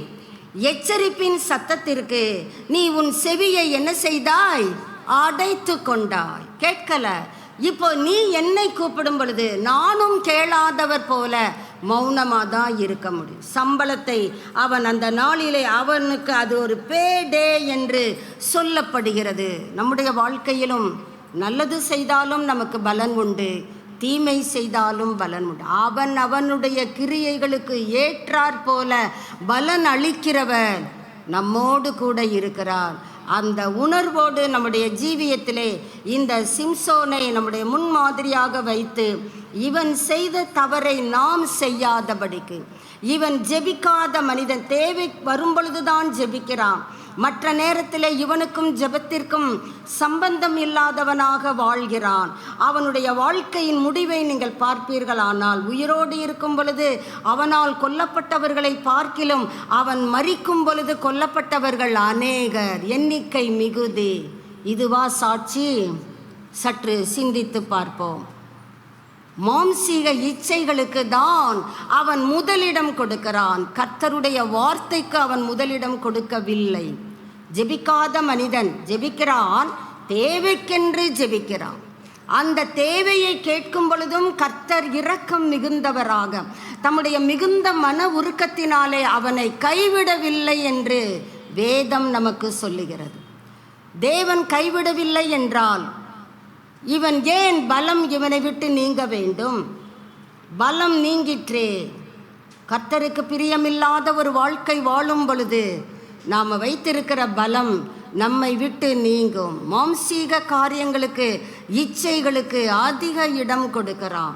அம்மா சொல்கிறாங்க, வேணாம்ப்பா, தப்பு, இங்கே ஆள் இல்லையா, நீ ஏன் பெலிஸ்திய நாட்டுக்கு போகிற? இதெல்லாம் நல்லா இல்லை, அதுதான் நல்லா இருக்கு. மாம்சீக இச்சைகள் இவனை உந்தி தள்ளுகிறது. 2 தீமோத்தேயு 2ஆம் அதிகாரம் 22ஆம் வசனம் என்ன சொல்லுகிறது? தீமோத்தேயுக்கு பவுல் சொல்லுகிறார், 2 தீமோத்தேயு 2:22, அன்றியும் பாலியத்துக்குரிய இச்சைகளுக்கு நீ விலகியோடி சுத்த இருதயத்தோட கர்த்தரை தொழுதுகளுடைய நீதியையும் விசுவாசத்தையும் அன்பையும் சமாதானத்தையும் அடையும்படி நாடு. இதுதாங்க கர்த்தர் நமக்கு இந்த காலை வேளையிலே சிம்சோன் மூலமாக கொடுக்கிற ஆலோசனை. அவனுக்கும் தேவன் எச்சரிப்பு கொடுத்தார். பாலியத்துக்குரிய இச்சைகளுக்கு நீ என்ன செய்? விலகு, அங்கு இருக்காத, ஓடு என்கிறார். இவன் பெலிஸ்தியரோட சஞ்சரித்து கொண்டிருக்கிறான். அடுத்து சொல்றாரு, ஓடிட்டு இன்னொரு காரியத்தை தேடுப்பான்றார். ஓடு, நாடு, தேடு என்பதுதான் இந்த 2 தீமோத்தேயு 2:22 சாராம்சம். கர்த்தரை தொழுது கொள்ளுகிறவர்களுடனே சேர்ந்து கொள். நம்முடைய பழக்கம் இன்னைக்கு எங்கெங்க இருக்குது? கர்த்தரை தொழுது கொள்ளுகிறவர்கள்லாம் நமக்கு எப்படி ஒரு அருவருப்பாக, அற்பமாய் நினைக்கிறோம், உதாசீனப்படுத்துகிறோம், அசட்டை பண்ணுகிறோம். ஆனால் வேதம் நமக்கு கொடுக்கிற ஆலோசனை, கர்த்தரை யார் தொழுது கொள்ளுகிறார்களோ அவர்களோடு நீ என்ன பண்ணிக்கோ? ஜாயின் பண்ணிக்கோ, நீ சேர்ந்துக்கோ. ஏன்? நீதியையும் விசுவாசத்தையும் அன்பையும் சமாதானத்தையும் அவங்க கிட்ட நீ பார்ப்ப. உனக்கே ஒரு ஆசை வரும், எனக்கு இந்த சமாதானம் வேணும், எனக்கு இந்த அன்பு வேணும், எனக்கு இந்த விசுவாசம் வேணும், நான் நீதியான ஒரு வாழ்க்கை வாழ வேண்டும். எப்பொழுது? விசுவாசிக்கிற பிள்ளைகளோடு, தேவனோடு தொடர்பு கொண்டிருக்கிற பிள்ளைகளோடு, சுத்த இருதயத்தோட கர்த்தரை ஆராதிக்கிற பிள்ளைகளோடு நாம் சேரும் பொழுது நீங்கள் யார் கூட பழகி பாருங்க. சிலர் சொல்லுவாங்க, உன் நண்பனை பற்றி சொல், நான் உன்னை பற்றி சொல்லுகிறேன். நம்முடைய நண்பர் எப்படிப்பட்டவராய் இருக்கிறார்? கர்த்தரை தேடுகிறவரா? கர்த்தரை ஆராதிக்கிறவரா? அப்படி என்றால் அவரிடத்தில் இருக்கிற அந்த கிருபை, சமாதானம், அன்பு, நீதி, விசுவாசம் நமக்குள்ளே வந்து குடிகொள்ளும். நம்முடைய நண்பர் எப்படிப்பட்டவராய் இருக்கிறார்? நீங்கள் யார் கூட பழக்கம் வைத்து கொள்ளுகிறீர்கள்? கர்த்தருடைய ஆவியானவர் உங்களையும் என்னையும் பார்த்து கேட்கிறார், உங்கள் பதில் என்ன? வேதத்திலே இவனுடைய பெற்றோர் போதனை கொடுத்துதான் வளர்த்து வருகிறார்கள். அப்படி என்றால் யோசேப்பை குறித்து அவர்கள் இந்த சிம்சோனிடத்திலே பேசி இருக்க வேண்டும். வாசிக்கலாம் பாருங்க, ஆதியாகமம் 39:12 வாசிக்கலாம். ஆதியாகமம் 39:12. அப்பொழுது அவள் அவனுடைய வஸ்திரத்தை பற்றி பிடித்து, என்னோடே சயனி என்றாள். அவனோ தன் வஸ்திரத்தை அவள் கையிலே விட்டு வெளியே ஓடிப்போனான். என்ன அருமை பாருங்க. இந்த யோசேப்பு போல சிம்சோன் வாழ வேண்டும் என்பதுதான் தேவனுடைய எதிர்பார்ப்பு. அந்த அதிகாரத்தில் 9வது வசனத்தில் அவன் சொல்றான் பாருங்க, இத்தனை பெரிய பொல்லாங்கு நான் உடன்படுவேனா? யோசேப்புக்கு அப்பா எவ்வளோ சொல்லியிருப்பாருன்னு தெரியாது. ஏன்னா சிறுவனாய் இருக்கும் பொழுதே சகோதரர்கள் மீதியானியரிடத்திலே விற்று போட்டு விட்டார்கள். மீதியானியர் வந்து போத்திபார்கிட்ட கொடுத்துட்டாங்க. போத்திபார் ஜெயிலுக்கு போட்டுட்டார். ஆக இவன் வாழ்க்கை நல்ல போதனைகள் கேட்கக்கூடிய காலம் குறைவு என்பதை வேதம் நமக்கு போதிக்கிறது. அப்படி இருந்த பொழுதிலும் இவனுக்கு இயேசுவை குறித்து தெரியாது, கர்த்தருடைய வார்த்தை குறித்து தெரியாது, கர்த்தருடைய பரிசுத்த சாக்கிரமந்து கிடையவே கிடையாது. ஆனால் இவன் சொல்றான், இந்த வீட்டில் நான் தான் பெரிய ஆளு, எனக்கு பெரிய ஆள் யாருன்னு கேட்டேனா நீதான். நீ அவருடைய மனைவி என்பதால் உன்னை என்ன வைத்திருக்கிறார்? விட்டு வைத்திருக்கிறார். உன்னை தவிர வேறு எதையுமே என் எஜமானாகிய போத்திபார் எனக்கு விலக்கி வைக்கவில்லை. இப்படி இருக்கும் பொழுது நான் இத்தனை பெரிய பொல்லாங்குக்கு உடன்பட்டு, நீ சொல்ற அந்த தீமைக்கு நான் உடன்பட முடியாது, எதிர்க்கிறான். பாவத்தை எதிர்க்கிற யோசேப்பு எங்கே? பாவத்தோட விளையாடுகிற சிம்சோன் எங்கே? கர்த்தர் நம் முன்பாக இவர்கள் இருவரையும் வைக்கிறார். பாவத்தை விட்டு விலகி ஓடுனா அங்கேயே குடியிருக்கிறோம். அவங்க பழகிறது தான் நல்லா இருக்கு, அவங்க கூட ஷாப்பிங் போனால் தான் நல்லாலாம் நமக்கு சொல்லுவாங்க, கொல்லுவாங்க. பார்த்துக்கோ, சிம்சோன் அப்படித்தான் கண்ணுக்கு இன்பமாய் இருக்கிறானே சொல்லிக்கொண்டே வாழ்க்கையை ஓட்டினான். ஆனால் யோசேப்புக்கு அங்கே அம்மா அப்பா அந்த இடத்துல இல்லைங்க. இவன் தப்பு செய்திருந்தா கூட அந்த பெண்மணி மறைத்திருப்பாள். இவன் சொல்றான், கர்த்தர் என்னை பார்க்கிறவர், கர்த்தர் என்னை காண்கிற தேவன், அவருக்கு முன்பாக என் பரிசுத்தத்தை நான் காத்து கொள்ள வேண்டுமே. சிறையில் இருக்கிற கைதி இப்பொழுது எகிப்து தேசம் எங்கும் உணவு கொடுக்கிற ஒரு நிலைக்கு உயர்த்தப்படுகிறான் என்றால் நம்முடைய வாழ்க்கை யோசேப்பை போல இருக்க வேண்டும் தானே. நம்மிடத்தில் இச்சைகளுக்கு எதிர்த்து நில்லு என்றால் we must resist all kinds of evil sins. பாவத்திற்கு நாம் எதிர்த்து வாழ பழக வேண்டும். இவன் எதிர்த்து நின்றான் தானே. ஆனால் சிம்சோன் உடன்படுகிறான். பொல்லாங்குக்கு இவன் உடன்பட்டு, நான் தேவனுக்கு விரோதமாக நான் எப்படிப்பா பாவம் செய்வேன்? அவன் சொல்றான், நான் எப்படிப்பா தேவனோடு உடன்படுவேன்? ஒருத்தன் இப்படி சொல்றான், ஒருத்தன் அந்த மாதிரி சொல்றான். நீங்கள் எப்படி தேவனுக்கு உடன்பட்டு இத்தனை பெரிய பொல்லாங்குக்கு நான் என்னை தப்பித்து கொள்ளுவேன், காப்பாற்றிக் கொள்ளுவேன் என்று நீங்க யோசேப்பை போல சொல்ல போகிறீர்களா?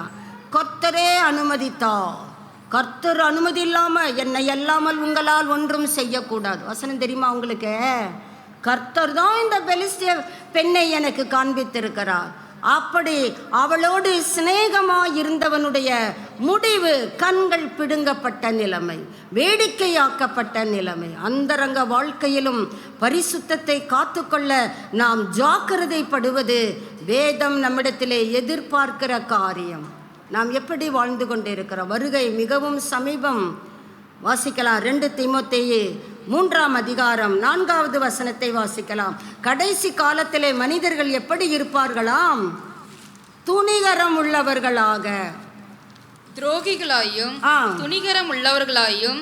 முதல் வசனத்தை வாசித்து 4வது வசனத்துக்கு வருவோம். மேலும் கடைசி நாட்களில் கொடிய காலங்கள் வரும் என்று அறிவாயாக. அறிந்து கொள். என்ன நடக்க போகிறது? அங்கே அநேக சுபாவங்களை, குணநலன்களை உடைய ஒரு பட்டியல் அங்கே கொடுக்கப்படுகிறது. அதிலே ஒன்றுதான் துரோகம், துணிகரம்.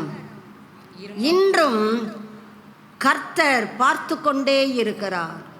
என்ன பிரியப்படுத்துகிற பிள்ளைகளை நான் ஆசையோடு பார்த்து கொண்டே இருக்கிறேன். உத்தமமாய் நடக்க யார் ஒருவர் வாஞ்சையாய் இருக்கிறாங்களோ அவங்க கிட்ட என் வல்லமையை விளங்க பண்ணும்படி என் கண்ணு பூமி எங்கும் உலாவி கொண்டிருக்கிறது. நாம் எப்படி வாழ்கிறோம்? துரோகிகளாக, துணிகரம் உள்ளவர்களாக. புதிய ஏற்பாட்டில் எழுதப்படுகிறது. நீங்கள் பழைய ஏற்பாட்டில் சிம்சோனை பற்றி சொல்கிறீங்க. புதிய ஏற்பாட்டிலும் கர்த்தர் பவுலை கொண்டு தீமோத்தேயுவுக்கு சொல்லுகிறார், துணிகரம் உள்ளவர்கள் சபையிலே உண்டு. தீமோத்தேயுவே, நீ இப்படிப்பட்டவர்களை விட்டு விலகு. நம்ம எப்படி பழகுறோம்? விலகுன்னா பழகு. நம்முடைய டயலாகு விலகுன்னு சொல்லுவார். நம்ம சொல்லுவோம் அவங்க தான் பழகிறதுக்கு நல்லா இருக்கு. இது சிடுச்சிடுன்னு இருக்கு, இது வெயின்னுக்கிட்டு இருக்கு, இது மூஞ்சி உம்முன்னு இருக்கு. கர்த்தருடைய பிள்ளைகளுக்கு ஏகப்பட்ட அடையாளங்களை அள்ளி தெளிச்சிருவோம். அவங்க கூட பழகுனா நேரம் போகிறதே தெரியல. நான் இன்பமாக இருக்கு, மடியில் படுத்து என்னை தூங்க வைக்கிறாளே. கவனம், கண்கள் பிடுங்கப்பட்டு விடும். கவனம், உன்னுடைய பலம் உன்னுடைய ஜடையிலே இருக்கிறதல்லவா, அந்த ஜடை முடியை அவள் சிறைப்பிக்க தொடங்கி விடுவாள். கவனமாய் இருக்க வேண்டும். துரோகிகளாயும் துணிகரம் உள்ளவர்களாயும். நீதிமொழிகள் 14:16, ஞானமுள்ள மகன் பயந்து தீமைக்கு விலகுகிறான், ஆனால் மதியீனனோ மூர்க்கம் கொண்டு துணிகரம். நாம் எப்படிப்பட்ட பிள்ளைகளாய் வாழ இருக்கிறோம்? இந்த காரியங்களிலே கர்த்தர் நமக்கு ரெமெடியையும் வைத்திருக்கிறார். அதை வாசித்து நாம் இந்த பகுதியை நிறைவு செய்யலாம். எபேசியர் 6ஆம் அதிகாரம் 17ஆம் வசனம். எபேசியர் 6:17. ரட்சணியம் என்னும் தலைச்சீராவையும், ரட்சணியம் என்னும் ஹெல்மெட்டையும், தேவ வசனமாகிய ஆவியின் பட்டயத்தையும். ஸ்வார்டிலேயே வேர்டு இருக்கிறது. பட்டயம் தேவ வசனமாகிய ஆவியின் பட்டயத்தையும் எடுத்துக்கொள்ளுங்கள். உங்க கரங்களிலே இருக்கிறதா என்பதை பரிசீலனை செய்து கொள்ளும். ஹெல்மெட் எங்க இருக்கணும்? தலையில இருக்கணும். இன்னைக்கு பயணிக்கிற பிள்ளைகள் ஹெல்மெட்டை கையில் வச்சுக்கிட்டே போவாங்க, அல்லது வண்டியில் தொங்க விட்டுக்கிடுவாங்க. இருக்கட்டும், தலை வேர்க்குதுப்பா, தலை வலிக்குதுப்பா, 1008 காரணத்தை சொன்னாலும் காவல்துறை அங்கீகரிக்கிறதா? பெனால்ட்டி கட்டிட்டு போ, சும்மா 2000 தான் கொடுத்துட்டு போ. ஹெல்மெட் நம்முடைய தலையை பாதுகாக்கிறது. இரட்சணியம் என்னும் தலை சீராவையும், ஹெல்மெட் அதுதான் தலை சீரா. உங்கள் தலைகளிலே ஆவிக்குரிய ஹெல்மெட் இருக்கிறதா என்பதை சற்று செக் பண்ணி கொள்ளுங்கள். எல்லாருக்கும் கர்த்தர் வைத்திருக்கிறார். வேதத்திலே எபிரேயர் 9:15 இவ்விதமாக சொல்லுகிறது, கர்த்தர் நித்திய சுதந்திரத்தை நாம் சுதந்திரிக்கும்படி நமக்காக ஏற்படுத்தி இருக்கிறாராம். அந்த நித்திய சுதந்திரத்திலே ஒன்றுதான் சால்வேஷன், ரட்சிப்பு. நமக்கு ஆண்டவருக்கு பெயர் இரட்சகர். ரட்சிப்பின் வல்லமைகளை நமக்கு காண்பிக்கிறவர் அவர். நீரே என் ரட்சிப்பு, சங்கீதக்காரன் கதறுகிறான். நமக்கு ரட்சிப்பு எதுங்க? நம்ம கையில் ஹெல்மெட் இருக்கிறதா? உங்கள் தலையை கொஞ்சம் தொட்டு பாருங்கள், ஹெல்மெட்டு நீங்கள் போட்டிருக்கிறீங்களான்னு சொல்லி. இந்த ஹெல்மெட்டை தரித்து கொள்ளுங்கள், எடுத்துக்கொள்ளுங்கள் என்று எழுதப்பட்டு இருக்கிறது. தரித்து கொள்ளுங்கள். ரோமர் 13:12-13 வாசிக்கலாம்.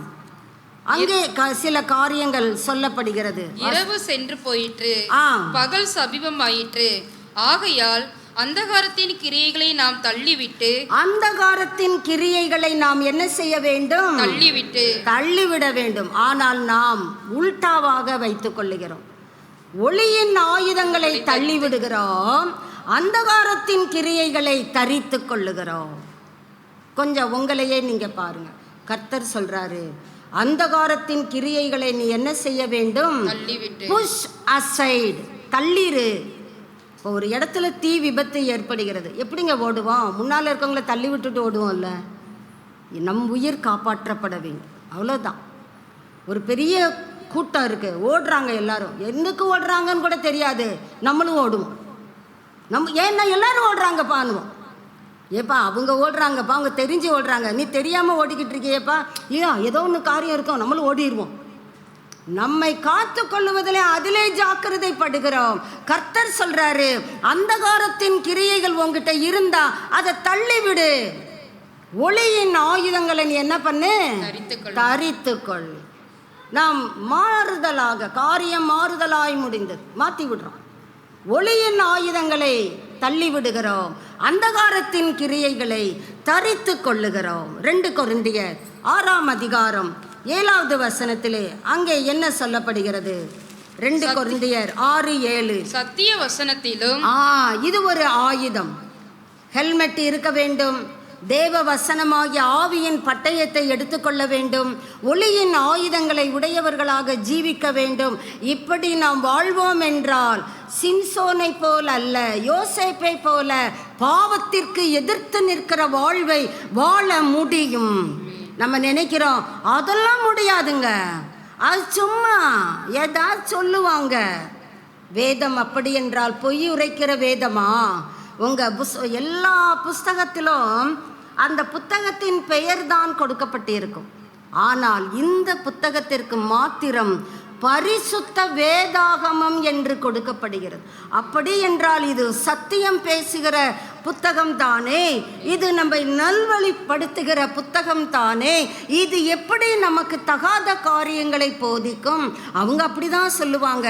இந்த டயலாக் எல்லாம் ஒழித்து விட்டு வசனம் என்ன சொல்லுகிறதோ, இருளில் பிரகாசிக்கிற விளக்கை போன்ற இந்த வசனத்தை கவனித்திருப்பது நல்லது. நம்ம வசனத்தை எப்படிங்க வாசிக்கிறோம்? வாசிக்கிறதே இல்லைங்க. இங்கே இருக்கிற அநேகர் வேத வாசிப்புக்கு தொலைவில் தான் இருக்கிறோம். அப்படித்தானே? நேரம் கிடைக்கலங்க. அது ஒரு பெருமித கூற்று. I have no time. சொல்கிற டிக்கெட்டு படிச்சிருக்கான்னு பார்த்தா இல்லை, சொல்கிற டிக்கெட்டு வேலை செய்யுதா இல்லை. ஆனால் அது மேன்மை பாராட்டுது, எனக்கு நேரமே இல்லைம்மா. என்னம்மா என்னம்மா நேரமே இல்லைம்மா. கணக்கு கொடுக்க வேண்டும். அப்படி என்ன வெட்டி முறித்து விடுகிறோம்? உடனே சிலர் சொல்லுவோம், நான் வேலைக்கு போகிறேன் அதனால் எனக்கு ஒன்றும் இல்லை. வேலை 8 மணி நேரம் தானே, 10 மணி நேரம் தானே. இங்கே இருக்கிற பாதி பேர் சுய தொழில் செய்கிறவர்கள் தானே. நேர ப்ரியாரிட்டி ஃபர்ஸ்ட் கர்த்தருக்கு. முதலாவது தேவ ராஜ்யம், முதலாவது தேவனுடைய நீதி. அதை தேடுவோம் என்றால் 2 கொரிந்தியர் 6:7 சத்திய வசனத்திலும் திவ்ய பலத்திலும். உங்க பலம் எங்க இருக்குது? வேதம் நமக்கு தெளிவாய் சொல்லுகிறது. சிம்சோனுடைய பலம் அவனை விட்டு நீங்கிற்று. நம்முடைய பலம் நீதியாகிய வலது இடது பக்கத்து ஆயுதங்களை தரித்திருக்கிறது. உங்க ரைட் சைடு லெஃப்ட் சைடு உங்க வெப்பன்ஸ் இருக்குதான்னு பார்த்துக்கங்க. அது ரைட் ஸ்டாண்டிங் வித் காட், அதுதான் ஆயுதம். அந்த ஆயுதத்தை நீங்கள் வலது பக்கத்திலும் வைத்திருக்க வேண்டும், இடது பக்கத்திலும் வைத்திருக்க வேண்டும். நீங்கள் தரித்திருக்கிறீர்களா? சத்திய வசனத்திலும் நீதியாகிய திவ்ய பலம். அது நமக்கு இந்த வசனம் பலத்தை கொடுக்கும். ஆனால் சிம்சோனுக்கும் வசனத்துக்கும் வெகு தொலைவு. எனக்கு தாகம் இருக்கும்போது கர்த்தரை கூப்பிடுது. ஆனால் கர்த்தர் ஜெபத்தை கேட்கிறவர், கண்டிப்பாக பதில் தருவார். உங்கள் ஜெபத்தை கேட்கறதுனால நீங்கள் மேலானவர்கள் அல்ல. சிம்சோன் உதாரணம். அவன் ஜெபித்தான், அவனுக்கு பதில் கிடைச்சது. ஆனால் அவன் முடிவு, அவனுக்கும் தேவனுக்கும் தொடர்பு துண்டிக்கப்பட்ட நிலைமை. ஆனாலும் அவன் ஜெபிக்கிற அந்த 2 வேளைகளிலும் கர்த்தர் அவனுக்கு பதில் கொடுத்தார் தானே. கர்த்தரே பதில் கொடுத்து விட்டார். நான் சரியான நபர் சிம்சோன் சொல்ல முடியாது. நீ சரியான நபராயிருந்தால் ஏன் உன் கண்கள் பிடுங்கப்பட வேண்டும்? நீ சரியான நபராயிருந்தால் ஏன் உன் பலம் உன்னை விட்டு நீங்க வேண்டும்? நீ சரியான நபராயிருந்தால் நீ ஏன் வேடிக்கை பொருளாக மாற வேண்டும்? கர்த்தர் ஒருபோதும் தம்முடைய பிள்ளைகளை பரியாசம் பண்ணுவதற்கு அனுமதிப்பதில்லை. தேவன் தம்மை பரியாசம் பண்ண ஒட்டார். அவர் பிள்ளைங்களை யார் பரியாசம் பண்ணாலும் அது கர்த்தரை பரியாசம் பண்ணுவதுதான். கர்த்தர் அதற்கு இடம் தரமாட்டார். இங்கே சிம்சோன் ஆர்ப்பரித்து களி கூற வேண்டிய நபர், தன்னுடைய பலத்தின் மிகுதியால் எதிரிகளை தோற்கடிக்க வேண்டிய நபர். எதிரிகளால் இவன் வீழ்ந்து விடுகிறான். வேடிக்கை பொருள். இவனை பார்த்து சொல்றாங்க, தாகோன் தான் நமக்கு இவனை ஹேண்ட் ஓவர் பண்ணி இருக்கிறார். உண்மையா? தாகோன் சொல்லும், டேய் சத்தமா சொல்லாதீங்கடா, என் பாடு எனக்கு தாண்டா தெரியும். உடன்படிக்கை பெட்டி பக்கத்துல நான் பட்ட அவஸ்தை, என்ன போய் மேன்மை பாராட்டுகிறீர்களே. தாகோனுக்கு இருக்கிற அறிவு கூட பெலிஸ்தியருக்கு இல்லை. அதுலயும் இந்த சிம்சோன் பின்னிட்டு நடக்கிற அனுபவம், சத்திய வசனம், தேவ பலம், நீதியாகிய வலது இடது பக்கத்து ஆயுதங்களை தரித்திருக்கிற காரியம், இதெல்லாம் நம்முடைய வாழ்க்கையில இருக்கும் என்றால் நான் வேதத்தை எடுத்துக்கொண்டு சவாலிடுகிறேன். பலம் நம்மோடு கூடவே இருக்கும். உன் தேவன் உனக்கு பலத்தை கட்டளையிட்டார். அவர் நம்மை பலப்படுத்துகிறவர், திடப்படுத்துகிறவர். நாம் தான் அவரை சார்ந்து கொள்ள மறுத்து விடுகிறோம். வாசிக்கலாம் 2 கொரிந்தியர் 10ஆம் அதிகாரம் 4வது வசனத்தை வாசிக்கலாம். அடுத்து நாம் என்ன செய்ய வேண்டும்? இந்த பலத்தை நான் பெற்றுக்கொள்வதற்கு, பாவத்தை எதிர்த்து வாழ்வதற்கு, நான் தொடர்ந்து தேவனோடே தங்கி தாவரித்து அந்த பரிபூரண சித்தத்திலே நான் வாழ விரும்புகிறேன். இப்பொழுது சொல்லுகிறார், எங்களுடைய போர் ஆயுதங்கள் மாம்சத்துக்கு ஏற்றவைகளா இல்லைன்றார். இல்ல, நாங்க கோபிக்க முடியுமா? கண்டிப்பா முடியும். ஆனா நாங்க கோபப்படல. ஆனா சிம்சோன் கோபம் உண்டவனாக ஒரு தடவை அவன் கோபப்படுகிறான். 300 நரிகளை பிடிக்கும் போதும் நான் பார் அப்படின்னு சொல்லி கோபத்தோடு போகிறான். அவன் செய்கிற கோபத்தின் மிகுதியிலே மதியீனமான காரியங்கள் தான் மிஞ்சுகிறது. ஆனா இங்கே தேவ மனிதன் நமக்கு ஒரு ஆலோசனை கொடுக்கிறார். அவருடைய போர் ஆயுதங்கள் மாம்சத்துக்கு ஏற்றவைகளாயிராம. உங்க போர் ஆயுதம் எப்படிங்க இருக்கு? என்ன பேசுனாங்களா, இந்தா பார் நான் போய் கேட்டுட்டு வந்துடுறேன். அது மாம்சீக ஆயுதம். கர்த்தாவே, இவர்கள் என்னை குறித்து பேசுகிறதை அவர்கள் சிந்தனையிலே அந்த வார்த்தை வருவதற்கு முன்பாகவே நீர் அறிந்திருக்கிறீர். அது ஆவிக்குரிய ஆயுதம். நீங்க எந்த ஆயுதத்தை உடையவராய் இருக்கிறீர்கள்? நம்முடைய போர் ஆயுதங்கள் மாம்சத்துக்கு ஏற்றவைகளா இல்லைன்னு சொன்னா, உங்க வாழ்க்கையில உங்களுக்கு எதிராய் வருகிற அரண்களை எல்லாம் அந்த ஆயுதங்கள் என்ன செய்துவிடும்? டெஸ்ட்ராய் பண்ணிவிடும், டெமாலிஷ் பண்ணிவிடும். அது இருந்த இடமும் அதுக்கு தெரியாமல் போய்விடும். உதாரணத்திற்கு எரிகோ மதில் 7 நாளும் கர்த்தரை ஆராதிச்சாங்க. அல்லேலுயா அல்லேலுயான்னு தான் சொன்னாங்க. பார்க்குறவங்களுக்கு நகைப்பா இருந்தது. என்னங்கடா அல்லேலுயானா சவர் விழுந்துருமாக்கும். விழுந்துச்சா விழலையா? 7ஆம் நாள் 7 முறை ஆர்ப்பரித்தார்கள். அவன் ஸ்ட்ரைட்டா உள்ள போய் ஆண்டவர் சொன்னாரு, அது சாபத்தின் பட்டணம், அங்க இருக்கிற ஒன்னையும் நீ தொடக்கூடாது, அத்தனையும் சுட்டரித்து போட வேண்டும். அதுலயும் ஒரு ஆளு நம்மள மாதிரி கொஞ்சம் ஆசை, நல்லா இருக்குங்க, நல்லா இருந்துச்சா எடுத்தேன், ஆசையா இருந்துச்சா எடுத்தேன், என் பக்கத்தில் இருக்க எவனாவது என்கிட்ட போட்டு கொடுத்துருவான் அப்படின்னு சொல்லி என் வீட்டில் போய் என் கூடாரத்திற்குள்ளே அதை ஒளித்து வைத்து விட்டேன். காண்கிற கர்த்தர் உச்சி முடிய பிடிச்ச மாதிரி அவனை நிறுத்தினாரா இல்லையா? அரண்களை நிர்மூலமாக்குகிற போர் ஆயுதங்களை கர்த்தர் நம் கரத்திலே கொடுத்திருக்கிறார். பயன்படுத்துறீங்களா? ஆயுதமே தெரியல, நாங்களே தூங்கிக்கிட்டு இருக்கோம் உட்காந்து, எங்கிட்ட போய் ஆயுதங்களை பேசுறீங்களே. வாசிக்கலாம் பாருங்க, எபேசியர் 6ஆம் அதிகாரம் 13 முதல் 17 வரை வாசிக்கலாம். ஆகையால் தீங்கு நாளிலே அவைகளை நீங்கள் எதிர்க்கவும். என்னைக்கு எதிர்க்க வேண்டுமா? தீங்கு நாளிலே. நமக்கு கடைசி காலங்கள், கொடிய காலங்கள். இதிலே நமக்கு எதுதான் மிஞ்சும்? தீங்குதான். இந்த தீங்கு நாளிலே, இந்த கடைசி நாட்களிலே, கொடிய காலத்திலே நீங்க என்ன செய்யுங்க? எதிர்த்து நிற்க சகலத்தையும் செய்து முடித்தவர்களாய். பிசாசின் காரியங்களை எதிர்க்க, தேவனுக்கு அடுத்த காரியங்கள் எல்லாவற்றையும் செய்து முடிக்க நமக்கு என்ன வேண்டும்? பலன் வேண்டும், பலம் வேண்டும். அந்த பலத்தை கர்த்தர் சொல்றாரு, தேவனுடைய சர்வாயுத வர்க்கத்தை நீ தரித்து கொள்ளுவாயானால் உனக்கு தான் பலம். நீ பலம் கொண்டு திடமனதாயிரு. கர்த்தர் நமக்கு சொல்ற காரியமே அதான். கலங்காத. கலங்காதனா நம்ம கலங்குகிறோம். ஐயோ எப்படி கலங்காமல் இருக்க முடியும்? அடுத்த கேள்வி வேற நல்லா கேட்குறோம். ஐயோ எப்படி கண்ணீர் வடிக்காமல் இருக்க முடியும்? அவர் சொல்றாரு, உன் இருதயம் கவலைப்பட வேண்டாம், நான் இருக்கேன். என்னத்தோ இருக்கிறீங்க? நம்முடைய அந்த அவநம்பிக்கை உரசல் ஏற்படுகிறது. முழுவதுமாக கர்த்தரை, அவருடைய வார்த்தையிலே நம்பிக்கை வைத்தவர்களாக, தேவனை தன் நம்பிக்கையாக கொண்டிருக்கிற மனிதன் சபிக்கப்பட்டவன். அப்படித்தானே உங்க வேதத்தில் எழுதப்பட்டிருக்கிறது.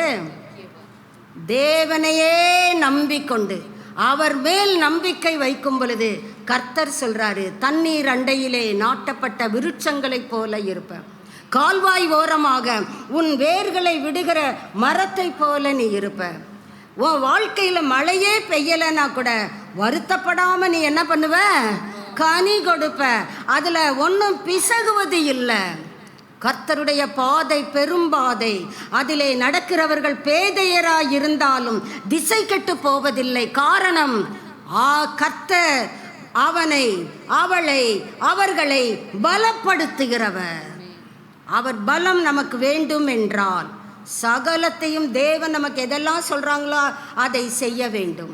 அவருடைய பலம் நமக்கு இருக்கும் என்றால் பிசாசின் தந்திரங்களோடு, பிசாசின் பாவங்களோடு, பிசாசின் அசுத்தங்களோடு நாம் எதிர்த்து நிற்க வேண்டும். இதுக்கு தான் அந்த பலம். அந்த பலத்தை சிம்சோன் தவற விட்டு விட்டான். அந்த பலத்தை தவறாய் பயன்படுத்தினான். விளைவு அவன் வாழ்விலே முடிவு, நல்ல முடிவு இல்லை. கர்த்தர் நமக்கு கிருபை தருவாராக. தலைகளை தாழ்த்துவோம். Thank you Lord. கர்த்தர் என்னோடு பேசினார் என்று சொல்லுகிற பிள்ளைகள் கர்த்தருக்கு ஸ்தோத்திரங்களை செலுத்துவோம். கர்த்தருக்கு மகிமையை கொடுப்போம். ஆண்டவரே, உங்க சத்தம் வனாந்தரத்தை அதிர பண்ணும். காத்தேஸ் வனாந்தரத்தை கர்த்தருடைய சத்தம் அதிர பண்ணுகிறது. நான் காத்தேசிலே தங்கி இருந்தது போதும் அப்பா, நான் போதும் தான் நினைக்கிறேன் ஆண்டவரே. நான் பலவீனமாக இருக்கிறதுனால நான் அவ்வப்பொழுது காத்தேசிலே தங்கி விடுகிறேன். அதுதானே உண்மை. கர்த்தரிடத்திலே ஒத்துக்கொள்ளுவோம். ஒத்துக்கொள்ளும் பொழுது கர்த்தருடைய பலம் நம்மை நிறைக்கும். ஹல்லேலூயா, ஹல்லேலூயா. சிம்சோனை போல என்னுடைய பலம் என்னை விட்டு நீங்காதபடிக்கு எங்களுடைய போர் ஆயுதங்கள் மாம்சத்துக்கு ஏற்றவைகள் அல்ல, அரண்களை நிர்மூலமாக்குகிறதற்கு தேவ பலம் உள்ளவைகள். சத்திய வசனத்திலே நாம் எப்படி வாழ்ந்து கொண்டிருக்கிறோம்? திவ்ய பலத்திலே எப்படி வாழ்கிறோம்? நீதியாகிய வலது இடது பக்கத்து ஆயுதங்களை தரித்திருக்கிறதிலே எப்படி வாழ்ந்து கொண்டிருக்கிறோம்? இன்னும் மாம்சீகமாக யோசிக்கிறோம். மாம்சக காரியங்களிலே மாம்சீகத்தோடு இடைபடுவதனாலே அழிவை பெற்றுக்கொள்ளுகிறோம். தேவன் நம்மை அழிவிற்கு அல்ல, ஆக்கப்பூர்வமான காரியங்களுக்கே அழைக்கிறார். என் வாழ்க்கையிலே துணிகரம் உண்டு ஆண்டவரே. ஒத்துக்கொள்ளுவோம். கர்த்தரிடம் பேசுங்க. பக்கத்தில் இருக்கிறவங்கள பார்க்காதீங்க. நான் சத்தமாக சொன்னால் இவங்க கேட்டுவிடுவாங்க, என்னை மதிக்க மாட்டாங்க. இப்போ மட்டும் அவங்க நம்மளை மதிக்கிறாங்களா என்ன?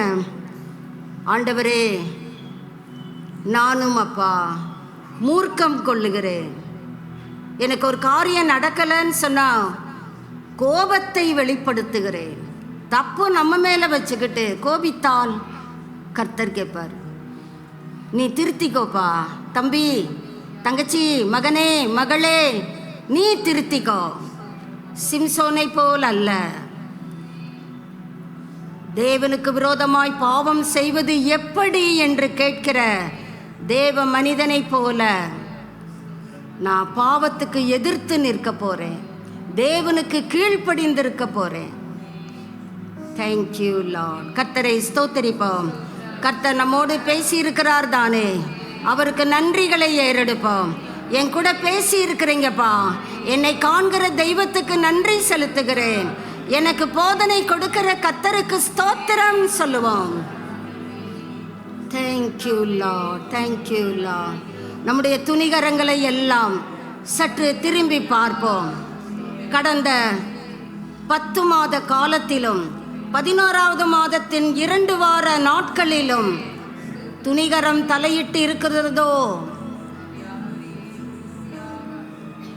மதியினம் தலையிட்டு இருக்கிறதோ, மூர்க்கம் கொண்டு துணிகரமாயிருக்கிறான். ஞானமுள்ளவன் பயந்து தீமைக்கு விலகுகிறான். Lord, you are my wisdom. Yesu கிறிஸ்துவே என்னுடைய ஞானம் சொல்லுங்க.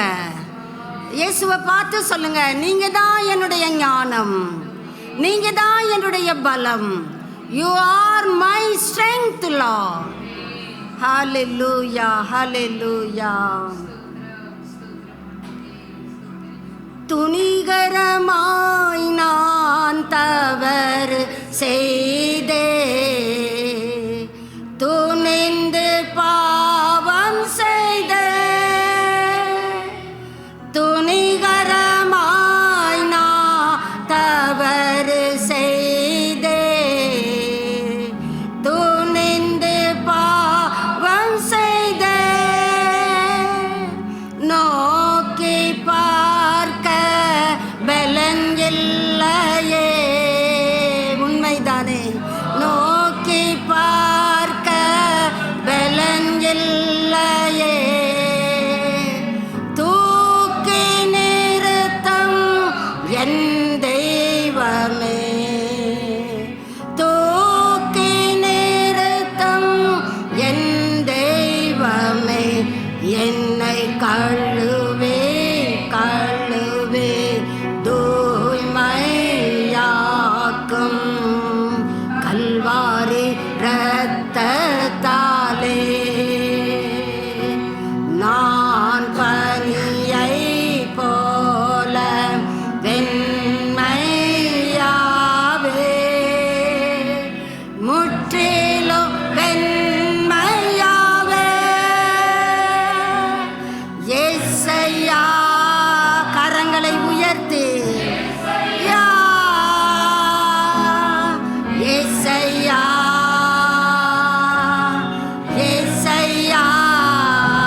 பலப்படுத்துகிற இயேசுவை கூப்பிடுவோம்.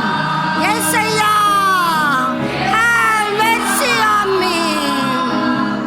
இயேசையா, இயேசையா.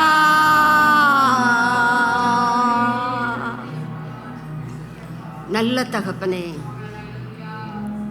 இந்த பரிசுத்த ஓய்வு நாளின் காலை வேளையிலே உங்க சத்தம் என் வாழ்க்கையில் இருக்கிற காதேசை அதிர செய்யட்டும் ஐயா. நான் காதேசிலே தங்கியிருந்தது போதும் என்ற உம்முடைய நல்ல வார்த்தைக்கு இந்த வேளையிலே தானே கீழ்ப்படுகிறேன் ஆண்டவரே. என்னை சமர்ப்பிக்கிறேன் ஐயா. சமர்ப்பிக்கிற பிள்ளைகளுக்காய் கர்த்தரை ஸ்தோத்தரிக்கிறோம் ஐயா. இந்நாளிலே ஒப்புவித்ததை கர்த்தர் வரும் நாள் பரியந்தம் காத்து கொள்ளுவதற்கு இயேசு வல்லவராயிருக்கிறார் என்று நான் விசுவாசிக்கிறேன். உம்மை ஸ்தோத்தரிக்கிறேன் ஐயா, ஸ்தோத்தரிக்கிறேன். வந்திருக்கிற ஒவ்வொரு சகோதரனையும் சகோதரியையும், ஒவ்வொரு சிறுவனையும் சிறுமியையும், ஒவ்வொரு வாலிபனையும் கன்னிகையையும் பரிசுத்த ஆவியானவர் தம்முடைய பலத்தினால் நிறைத்தருளுவீராக. நாங்கள் பிசாசின் தந்திரங்களை எதிர்த்து நிற்க எங்களை பலப்படுத்துகிற கர்த்தருக்கு ஸ்தோத்திரம். தேவன் எங்களுக்கு சொல்லுகிற காரியங்களுக்கு நாங்கள் உடனடியாக கேள்வி கேட்காமல் கீழ்ப்படிவோம் என்று உங்ககிட்ட சொல்லுகிறோம் ஐயா, சொல்லுகிறோம். ஆனால் செய்ய முடியாமல் தவிக்கிறோம் ஐயா. எங்களை பலப்படுத்தி அனுப்புங்க. எங்கள் ஒவ்வொருவரையும் பலப்படுத்துங்க அப்பா. பலப்படுத்துங்க, பலப்படுத்துங்க, பலப்படுத்துங்க. நன்றி ஆண்டவரே, நீர் எங்களை பலப்படுத்துகிறதற்காய் ஸ்தோத்திரிக்கிறோம், துதிக்கிறோம். கோடான கோடி நன்றிகளை உமக்கு பாதத்திலே காணிக்கையாய் சமர்ப்பிக்கிறோம். எங்களையும் எங்கள் குடும்பத்தினரையும் உம்முடைய வருகைக்கென்று ஆயத்தம் செய்யுங்கப்பா, ஆயத்தப்படுத்துங்க. எல்லா மகிமையும், எல்லா கனமும், எல்லா துதியும் உமக்கு மாத்திரம் கொடுக்கிறோம். இயேசு கிறிஸ்துவின் நல்ல நாமத்திலே ஜெபிக்கிறோம் பிதாவே, ஆமென். என் ஆத்துமாவே கர்த்தரை ஸ்தோத்திரி, ஸ்தோத்திரி. என் ஆத்துமாவே கர்த்தரை ஸ்தோத்திரி. கர்த்தர் செய்த சகல உபகாரங்களையும் மறவார். ஆமென், ஆமென். நம்முடைய கர்த்தராகிய இயேசு கிறிஸ்துவினுடைய கிருபையும், பிதாவாகிய தேவனுடைய அன்பும், பரிசுத்த ஆவியாகிய அந்யோன்ய ஐக்கியமும், வல்லமையும், வழிநடத்துதலும், பாதுகாப்பும் இன்றும் என்றுமான சதா காலங்களிலும் நம் ஒவ்வொருவரோடும் இயேசு கிறிஸ்துவின் வருகை பரியந்தம் தங்கி இருப்பதாக. ஆமென், ஆமென். God bless you.